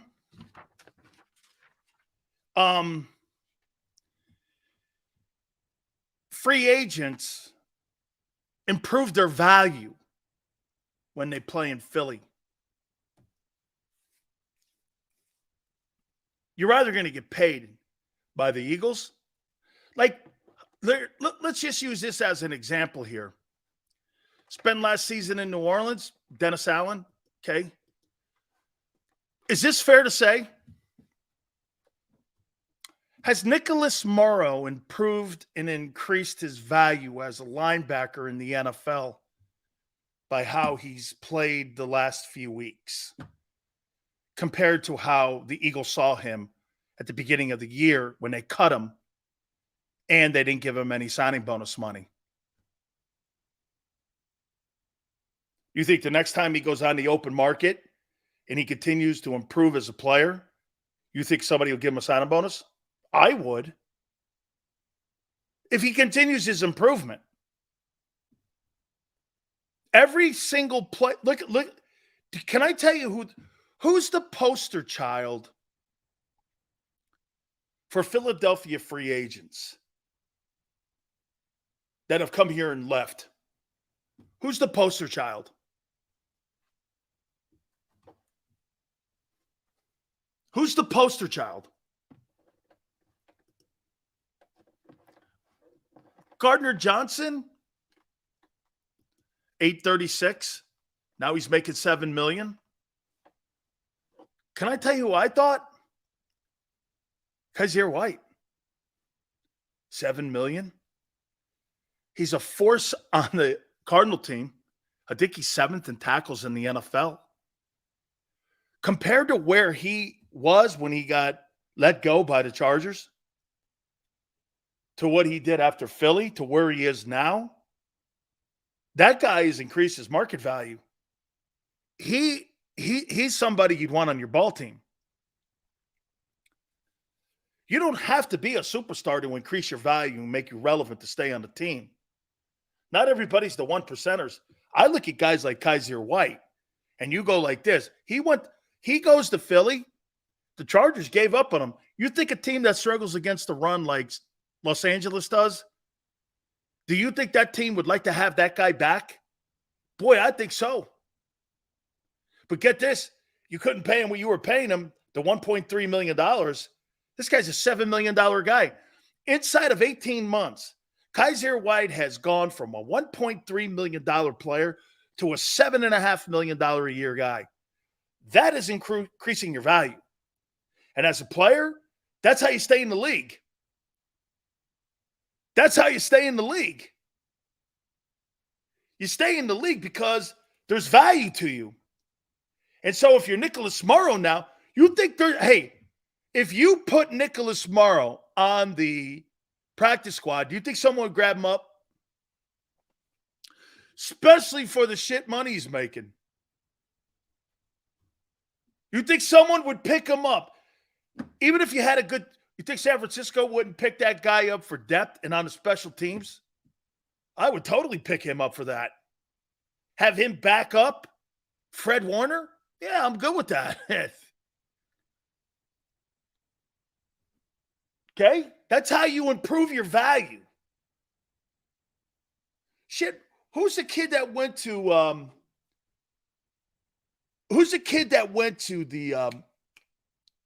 the Raiders? Look at Epps. Epps played in Philly. Outstanding. Now, this was a draft choice, but I'm talking more free agents. Look at Brad. Hey, If Bradbury was on the open market, you think he's an $18 million corner? $16, $17 million corner? You know what he was in New York? Fired because they didn't want to give him more than 8. That's how you look at. How about this? You think DeAndre Swift's value's increased?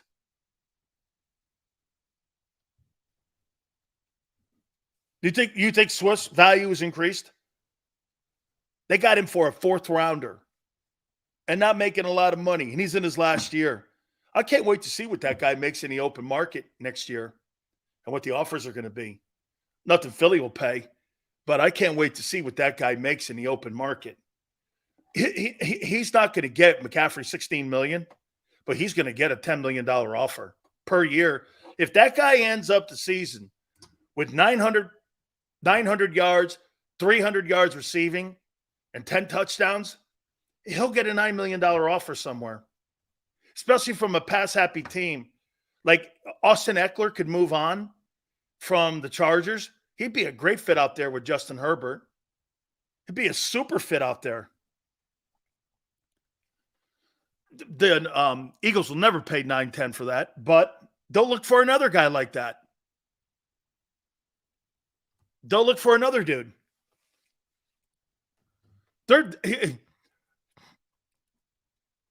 You can always count on this with Philly now. They're going to go shopping for running backs.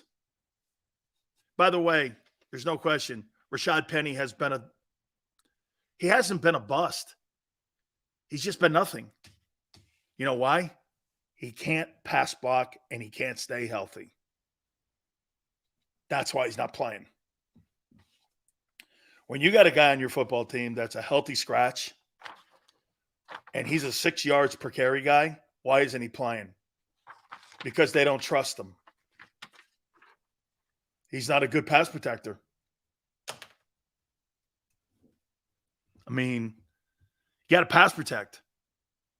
If you want to be a running back and you want to start, Chris Carson, that's why he started in Seattle, because he could pass protect. Okay? He's a healthy scratch. Quan goes, it's a long season. So you're saying they're making coaching decisions that are bad here with him? Why not? They did with Swift in the opener. They could be here too. I don't trust that coaching staff. They're not very smart.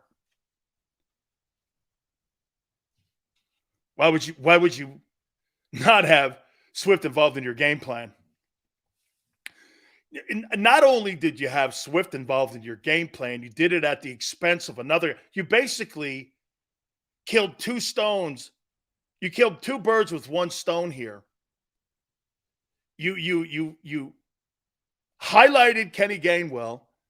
You took an emphasis away from Goddard, and you didn't use Swift.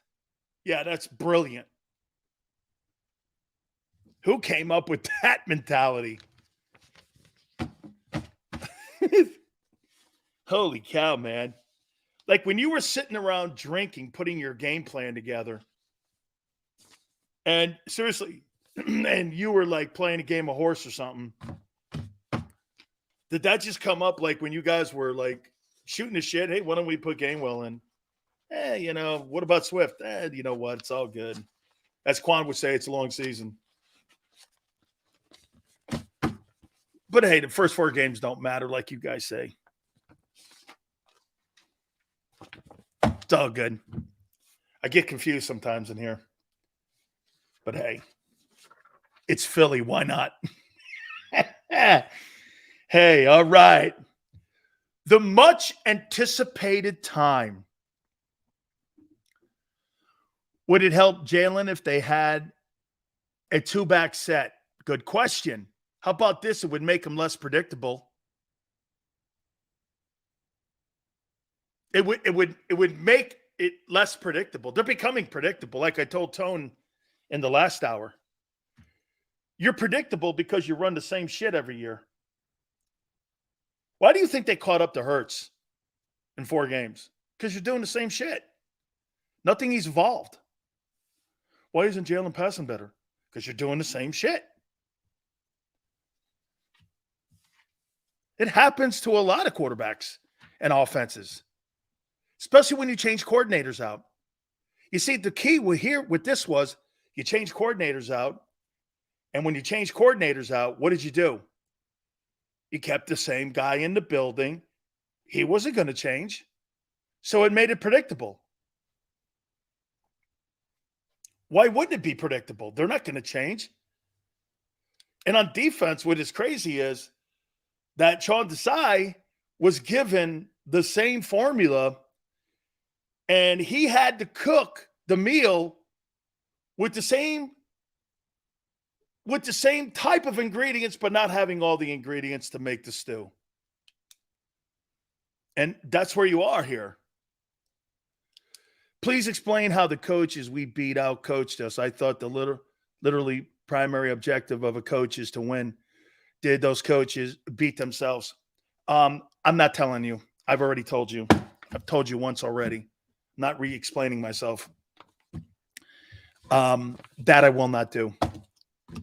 If you think that you being in a situation, okay, if you being in a situation where you've played 3 of the 4 games where the team had the ball in their hands to beat you, it's not being outcoached, I'm not going to explain it to you again because it's irrelevant. Just not. I'm not doing that. You get this. Think about Washington. Washington was a decision away on whether or not you were going to lose, not a play away. It was a decision away. And Washington went with the conservative one, like Tone said. He went with the job-saving decision, the safe decision. Even if he loses the game, you're not going to really do anything because why? Well, they tried to win it in overtime. It's an easier sell to your owner. Eagles signed Bradley Roby, cornerback Saints. He's solid. I guess so. Okay.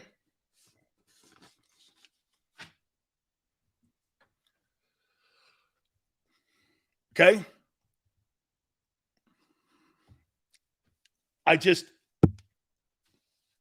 You're not going to explain. I'm not going to explain that.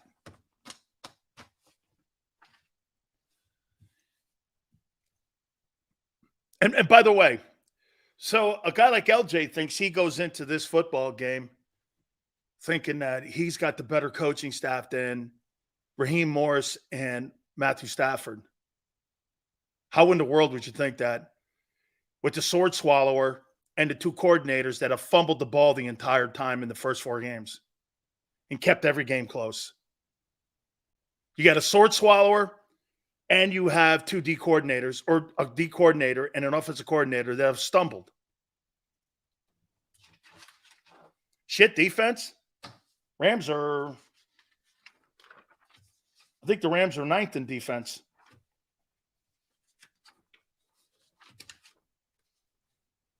Yeah, I think the Rams are 9th in defense. Shit defense. So we give props to the other team.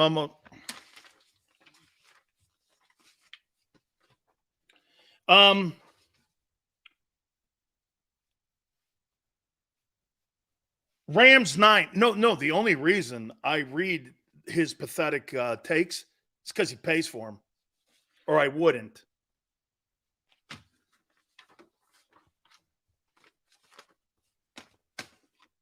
See, you got the wrong guy. Okay, remember something, LJ. The only reason I say anything to you because you pay for my attention. Just remember that, kid.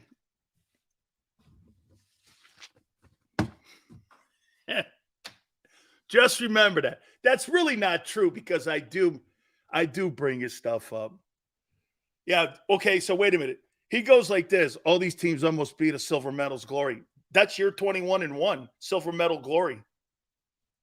So wait a minute, LJ. Is 21-1 silver medal glory? Yes or no?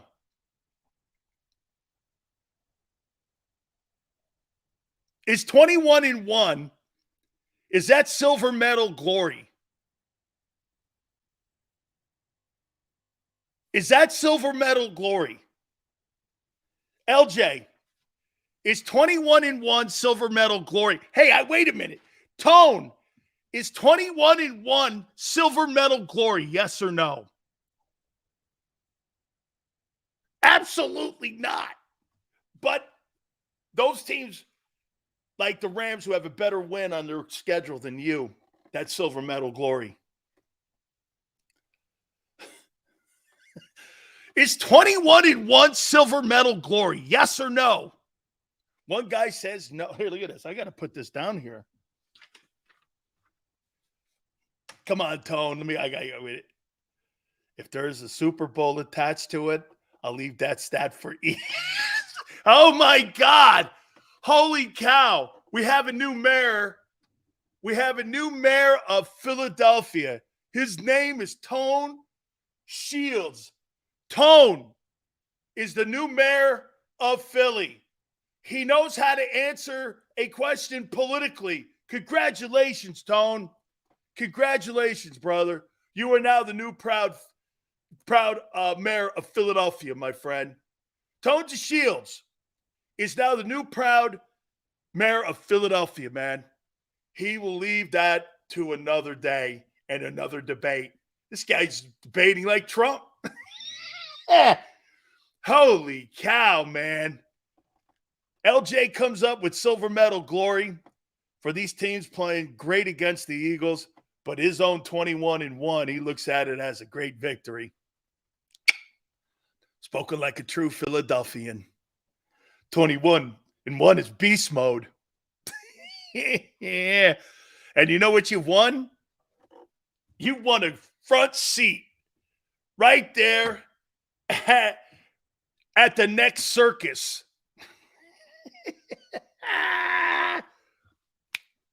You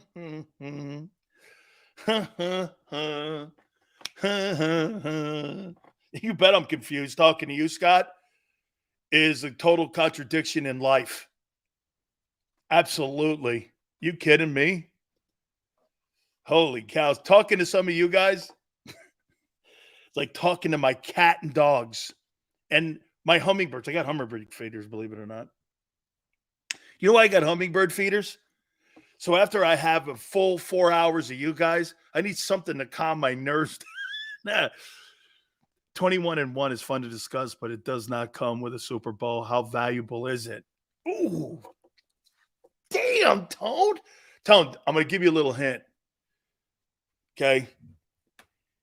If you go down this road, you can't go back. Hey, Tone, you might not want to go down this Big Sills Road. It's a lonely road, dude. Ask my aunt. She cries every night. Yeah. Hey, Tone, it's a lonely road.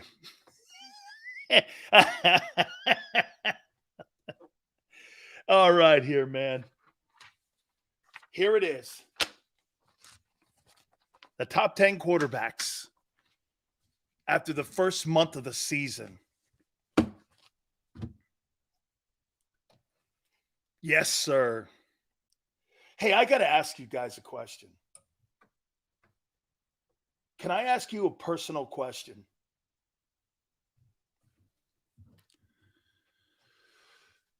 So when Josh Innes was in Philly, did you guys run him out? Because you got under his skin? Did you guys rush him out of office? LJ, I love you too. Don't think I don't. Did you guys get under his skin and run him out of Philly? He couldn't take it, could he? I think he's from Houston. He's not really part from the Northeast, right? Someone told me something, a story last night. I'm not going to say who, but somebody told me that his show was killing it. And all of a sudden, you guys made him so big Then he started shitting on everybody. And you guys started getting under his skin because he started getting too big for his britches. And you guys ran him out of town. Is that facts? Because someone said that to me.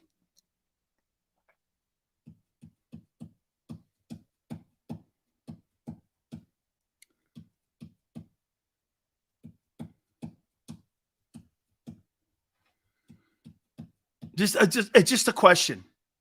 It's kind of like, he couldn't take the heat, so he beat feet. Interesting, Wheels. Because he did a racist bit that wasn't popular with management. I thought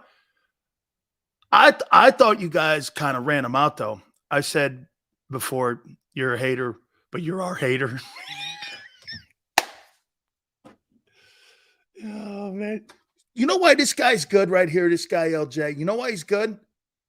Because see what he's did right here?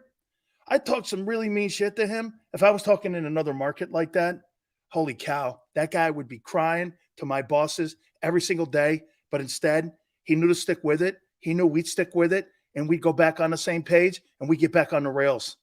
That's sports talk. That's sports talk. That's legitimate sports talk. Get your panties in a bind, Sills. Hey, LJ, relax. You pay for my attention. It's called shit talking. Hello? You too, East Camden. I have never talked sports with people who talk just as much shit as me. Philly is the land of shit talk. We own our shit. Hey, no, you guys are the godfather of shit talking radio. Hey, I've never met my match. Man, I got to be on my P's and Q's every single freaking day. LJ is cool. Big Sills, you animal. Hey, Maniac. Honestly, dude, you got to be on your P's and Q's every day around here. You get your feelings hurt, dog. Hey, so, but I do have a beef with Quan. Quan, where are you? Before I get to my two favorite list. Big Sills, I hated this show at first. Now I can't go a day without it. Joseph. Quan, where are you? Okay, Quan. I have a beef with Quan, and I think we're going to have to all call Quan out here on the carpet. I saw an earlier comment that he made that he never has seen me below the waist and that he wanted to see me below the waist. And I was a little bit shocked by that, Quan. My nickname in college was Tripod, and I don't want you to have water and tears in your eyes. So this is why I stand for 4 hours. My nickname in college was Big Sills Tripod Sileo. Yeah. And I have to, hey, you said it, man. You said, how come I never see Sills below the waist? I mean, dude, you really want to see me below the waist? That you're going to have to pay for. Okay? Seriously, bro, I'm gonna have to charge you big money for that. They don't call me Big Sills just for my waistline, guy. This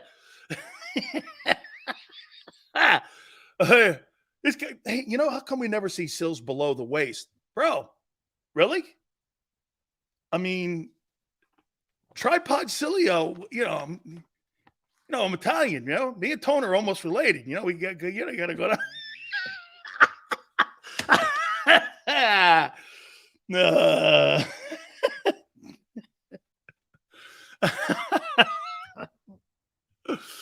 Oh my God, I apologize. The next topic quickly. Thank you, Prince. You're dead on. You are correct. Let's slide off the tripod and move over to the topics.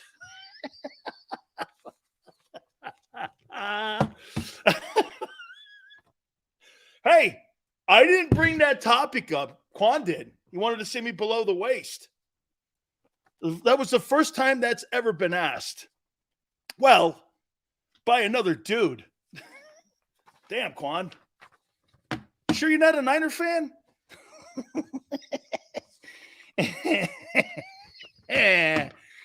All right, here we go. Moving on. Another visual I didn't need. I can just see the real. He's eating his Rob Cheerios, and he just threw them all over his table. Yeah, I got you, man. All right. I blame all right. Here it is. The much anticipated top 10 quarterbacks for the week as we head into week 5. At number 10, this man will go to the Hall of Fame. Unfortunately, it will be the Hall of Fame of fantasy football. Kirk Cousins having another spectacular year, 11 touchdowns, 4 picks, 12-14 in passing yards. This guy's putting up big numbers, man. He's keeping the Vikings afloat in the NFC North. If it wasn't for him, he had a pretty good game against the Eagles. Turnovers killed that thing. He got 11 touchdown passes already in 4 weeks of football. 11 touchdown passes. So you're telling me by the time they get to week 10, this guy may have 22 touchdowns? Hoss, you're going places with that. This guy may have 40 touchdown passes this year. He keeps his trend up. This guy will have 40 touchdown passes. Number 9. I never thought in a billion years I would ever put Jared Goff consistently in my top 10 quarterback list. But here he is, man. I've got Jared Goff 9th. Lions. You know who else is having a spectacular season? At number 8, Matthew Stafford is having another great year. Look at his numbers. Hey, Tone, am I right when I say this? Like, he's like second in passing yards to Tagovailoa this year. I mean, I think Matthew Stafford, without Cooper Kupp, I think he's second. Okay? I do. I think he's second, if I'm not mistaken. Now we know why Big Tripod Sales was banned from the Blue Oyster. Hey, who knows the Blue Oyster? Look out. It's an Orlando guy. Yes, he is. Also, Stroud is 4th. Is crazy. Speaking of that, at number 7, I have C.J. Stroud. You have to admit it. Would this be fair? Okay, would this be fair that C.J. Stroud, the first 4 weeks of the season, has played as good as any quarterback in the NFL? And because he's a rookie, we put that distinction and tag on him, and you're going like this. Look, well, he's a rookie. He'll come. Well, right now he's playing the best ball of like a lot of these guys. Blue Oyster's also in Jersey. Okay, yeah, there's one in Orlando too.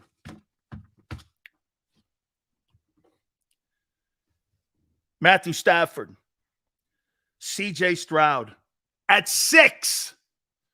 The man from the city of brotherly love. I've got Jalen Hurts here at number 6. I don't really think he's played great. I think he's had a good half. You couldn't tell me a game he played great in outside of the Commander game for 4 quarters that he played great in. I wouldn't really look at any of those other games and go, he played great.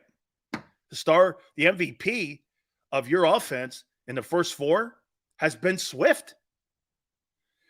Could it be play calling, Green? Yeah. But can I tell you why I really think his numbers are down? Is because of Goddard. The lack of Goddard being involved in the game plan has limited the passing attack. Hey, Tone, what's he got? 13 catches? But the point is, he's got 13 catches. He has less than 90 yards in 4 games. I mean, hell, I can add that up. I mean, right? So he's got like 13 or could have like 14 or 15 catches or some shit like that. But he's got like 88 yards. I mean, he's a non-factor. Goddard's lack of involvement pisses me the F off. Excuse my French. Absolutely. It's hurting Hurts. It's absolutely hurting Jalen. Number 5. I got Justin Herbert here, putting up historic numbers again. Hey, it ain't him. It's that shitty defense of theirs. Dude, their defense is just not very good. They can't stop the run. And their secondary is in shatters, man. And if it wasn't for Khalil Mack getting all them sacks last week, that's hey, dude, that guy they got from New England has been a total disaster. Hey, am I right when I say this? Who's that kid they got from New England? Do you know he was a healthy scratch last week? And they gave that guy a boatload of money. Who was that dude they gave that money to? J.C. Jackson. Tone thinks that Staley gets fired by the end of the season. The only reason he didn't get fired is because of that debacle by Cousins at the end of that game not being able to hear. But, man, that was a coaching blunder too. You should know what – are you mean to tell me when you know you're in a 2-minute drive with no timeouts and you're coming down the pike with seconds left in the game that you don't know what to do, but then you're not prepared to win a ball game? That's a coaching thing too in Minnesota. You can't hear? That's not an excuse. When Cousins goes like this, I didn't know what play to call because I couldn't hear because of the crowd noise. I don't need a play. I should know what to do. There right there lies the difference between winning and losing with Cousins. You didn't know what to do with the last play of the game? Look at how many people fold their tent with seconds left in the game. The coach up in Minnesota and Cousins and Ron Rivera, Riverboat Ron got off the boat. Can you imagine that? Riverboat Ron got off the boat. I would have fired Brandon Staley. He goes for it on 4th down or whatever it was on the 24. And you're like this. What are you doing? You need to win a game, man. Too much talent on offense not to win. I would have fired him anyway. He would have came back to like the offices. I would have said, you cleaned your shit out, man. Anybody who makes a decision like that, you'll do it again. And it'll cost us in a bigger moment. I'm not going to, hey, you know the Titanic's going down. And because you think you filled one hole, you fixed the ship. That ain't working, dude. Dude, that is not happening. If you'll make a decision like that, if you're going to go for it on your own 24 with the lead on your own 24 on the road, dude, compared to the Eagle coaches, that guy's an imbecile. He's an imbecile. Even if I won that game, I'd have got on the team bus, and I would have went, what were we thinking, man? What was this guy thinking? You're on the road. These games are tough enough to win. You have the lead, and you give the ball back to him on the plus 24. It's just crazy stupid. I mean, insane. I got Mahomes 4th. I don't particularly think Patrick Mahomes played great ball this year. I think he's played decent ball. Especially the first month of the season. This is a month accumulation here, too. I got 2 a third. I think Tagovailoa has. Hey, what would you pay Tua in this coming offseason? What would you pay him annually if he makes it? If he makes it, what would you pay him? You'd give him Daniel Jones money? I've seen enough of Tua to know he's good. Daniel Jones is not good. There's no way you could tell me that when you look at Tagovailoa, you think he's in Daniel Jones's league. Absolutely no way. $49 million?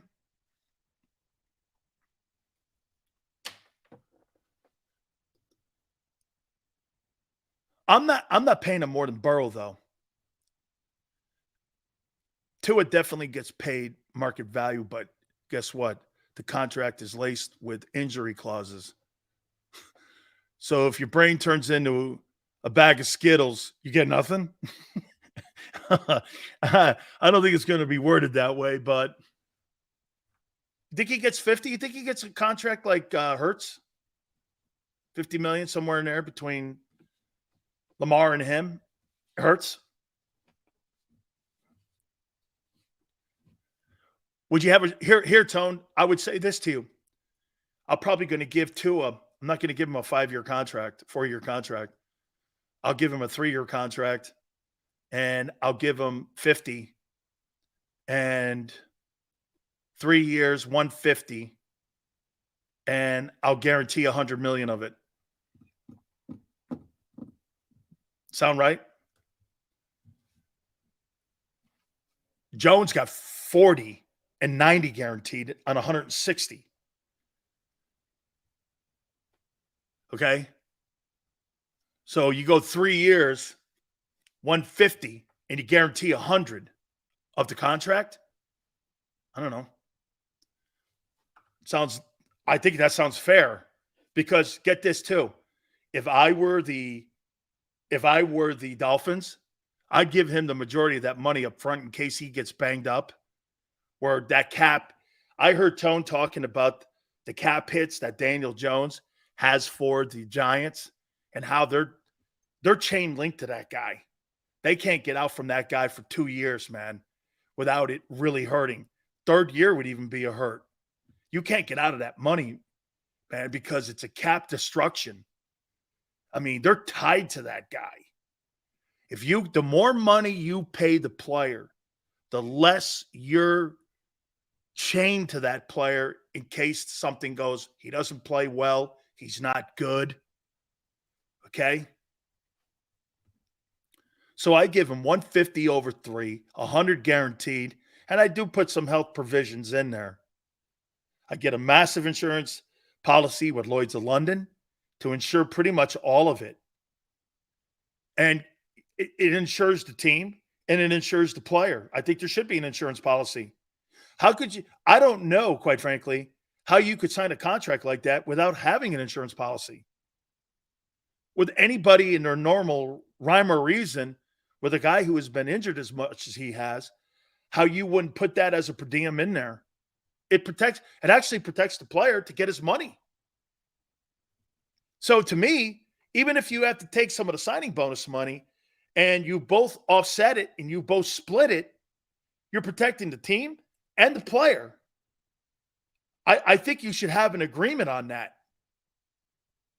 I mean, if Tagovailoa goes, I retire, he gets $150 million in a contract.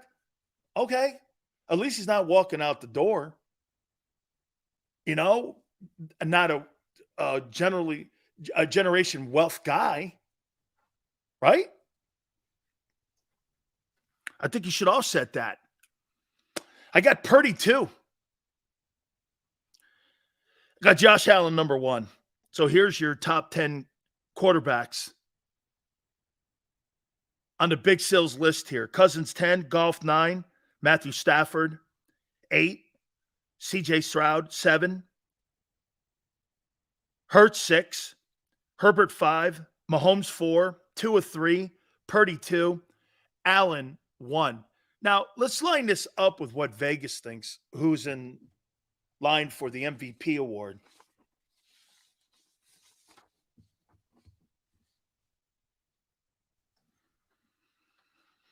At number 10, Vegas has the top dude potentially as a MVP this year as Micah Parsons. Whew. Hey, I'm going to say this about Micah Parsons. I don't think Micah Parsons is overrated. He's just so overhyped. I've never seen a player so overhyped because of him being a Cowboy. I always thought that Derek Jeter was overhyped. Let me ask you this. You think Derek Jeter would be just as big a star if he did all the things he did in Kansas City? Can you imagine if Tony Gwynn played in New York? Say he played with the Mets and won 9 batting titles.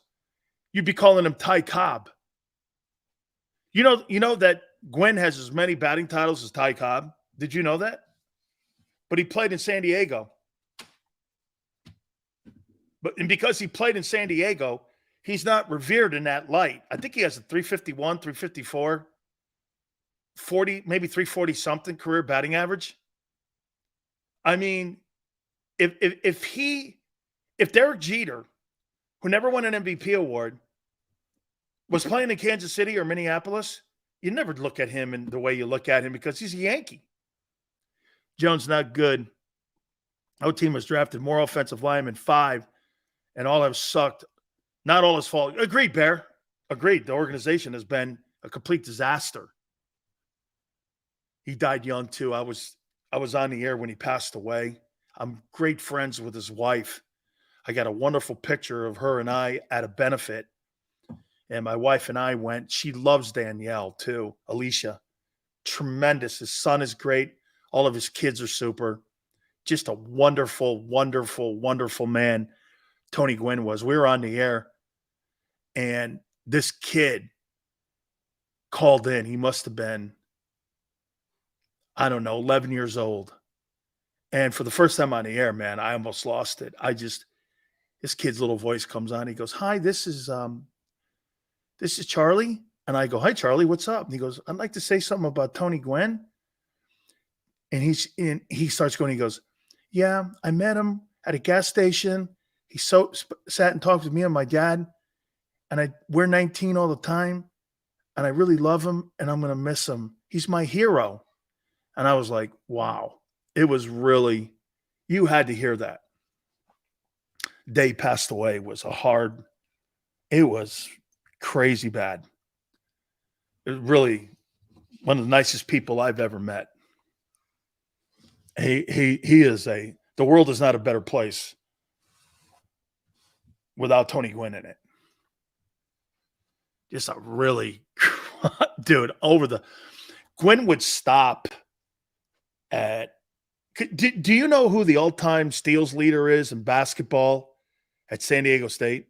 It's Tony Gwynn. Tony Gwynn is still to this day, and Kawhi Leonard played there. He's still to this day the all-time steals leader in San Diego State basketball history. And man, he would sit and talk basketball. He would stop at gas stations. Anybody who wanted to talk to him, he was so accessible. One of the biggest superstars I've ever seen. One of the most accessible superstars I've ever seen. Tony Gwynn.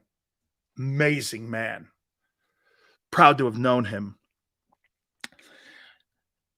Vegas and Atlantic City have Jared Goff number 9. Vegas and Atlantic City have Justin Herbert at 8.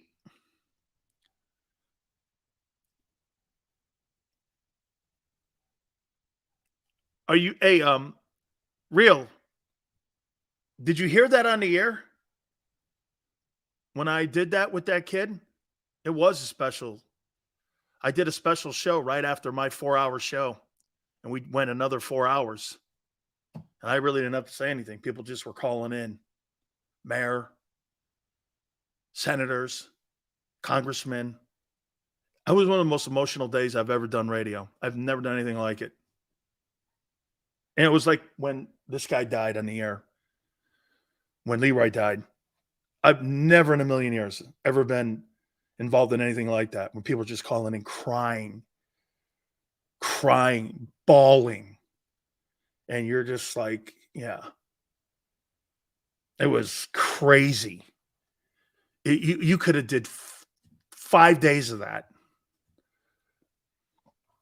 Just, man, that was really probably one of my greatest moments in broadcasting, because I didn't know what to do. I'm not from San Diego, but they knew I knew them.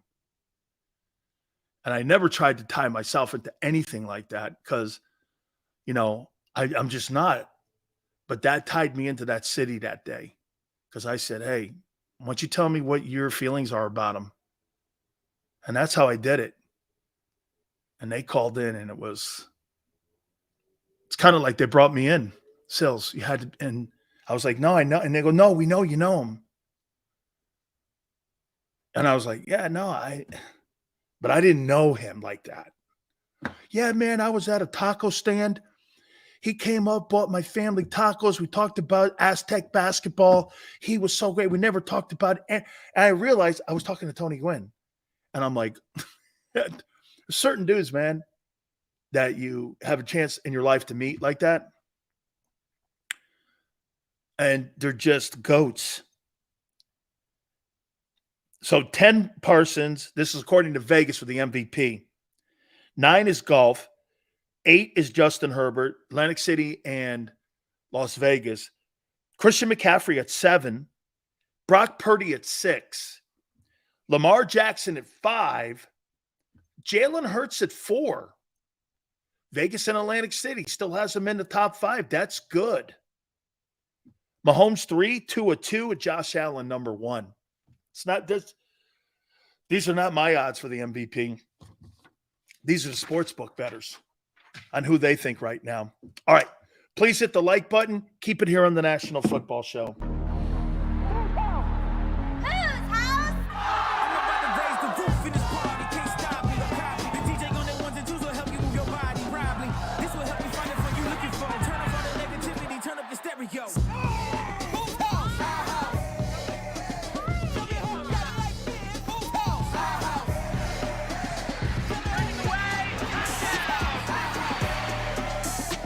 Football and Hooters, the perfect pair.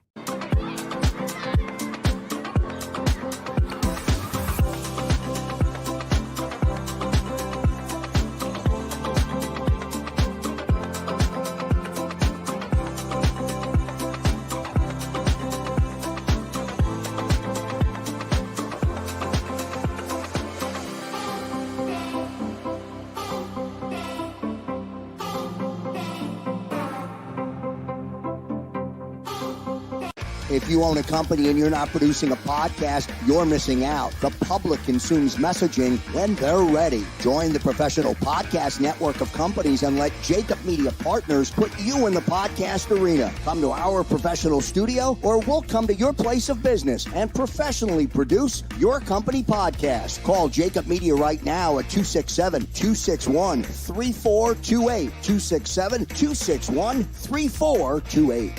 Heading down the shore. Have a ball, once more. Here, imaginations run wild and time stands still. Because here, you can find the best of the Jersey Shore, all on one 5-mile island. So leave the old you behind and get lost in the woods. Wild, wild, wild days. Score and save in southeastern PA and Delaware with Colony Pools this football season, and let the experts close your pool with a custom Merlin safety cover in green for the birds. And if you join our Winter Watch team, we'll give you another 20% off, and Colony Pools will handle it all. Keep your tiles on your pool, not in your pool. Fly with Colony right now, Birds fans. Visit flywithcolony.com.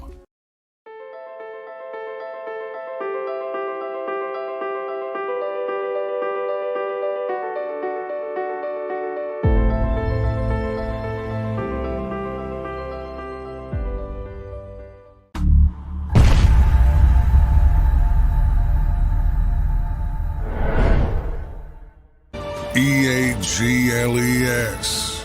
Eagles.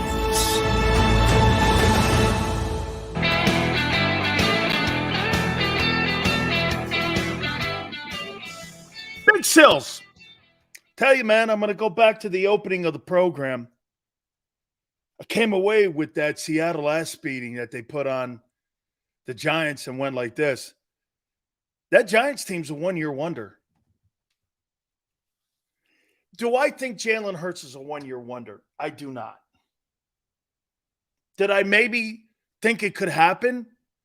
Now, I'll say this to you. Didn't Josh Allen have a kind of his second starting season? Didn't it walk back a bit for him? Because teams kind of got the book on him a little bit. Then the second year, he kind of walked back.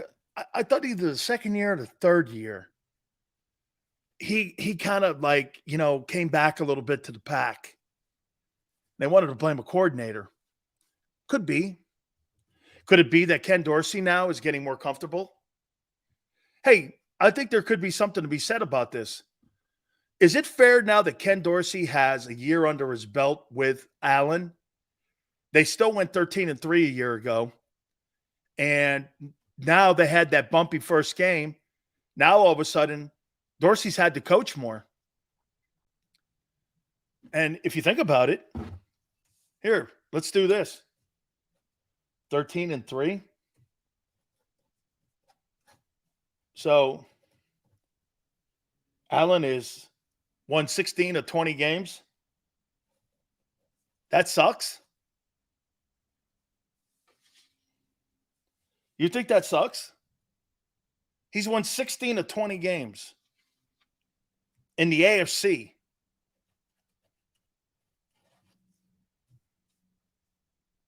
I don't know. See, Mahomes. So Mahomes is 17 and obviously with a Super Bowl. He's 17-4, and Allen's 16-4. Okay, I get it. The Super Bowl, totally get it.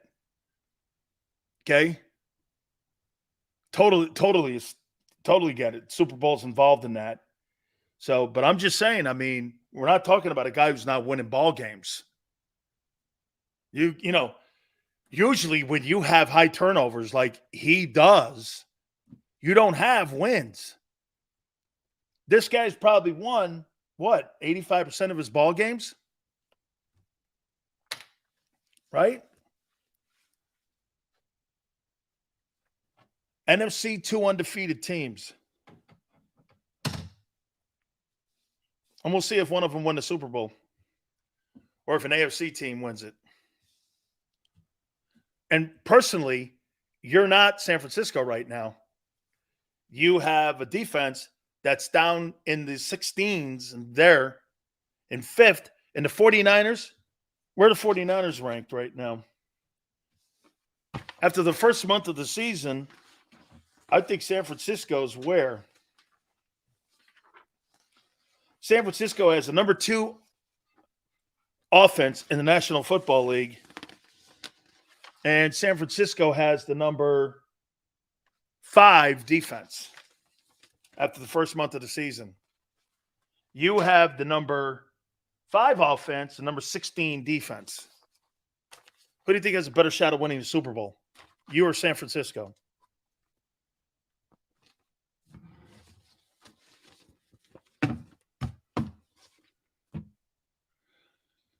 That's the ultimate ones. Senior, that's the ultimate right there. Because you're dead right. Week 13, all that shit will go to all that. Hey, personally, I think San Francisco and Philadelphia, I may have to.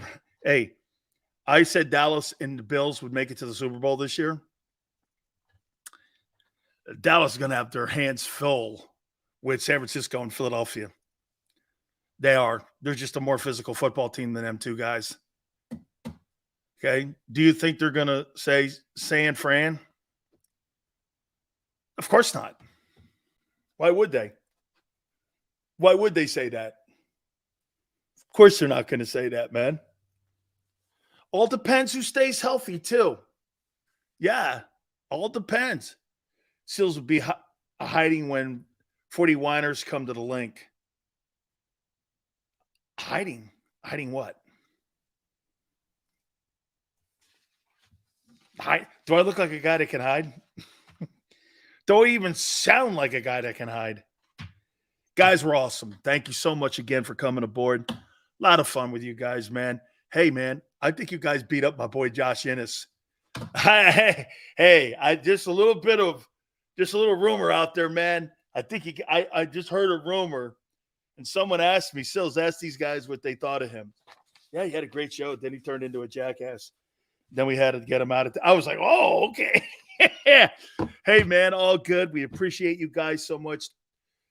Xander, Big Joe, thank you very much for tolerating and putting up with my BS. I appreciate you guys more than you know. Tone, thank you for putting up with my BS. You don't know how much I love you too. Thank you so much. And all of you too, man. God bless every single one of you guys. Thank you so much. 3 to 6 tomorrow. We shall catch you on the flip side.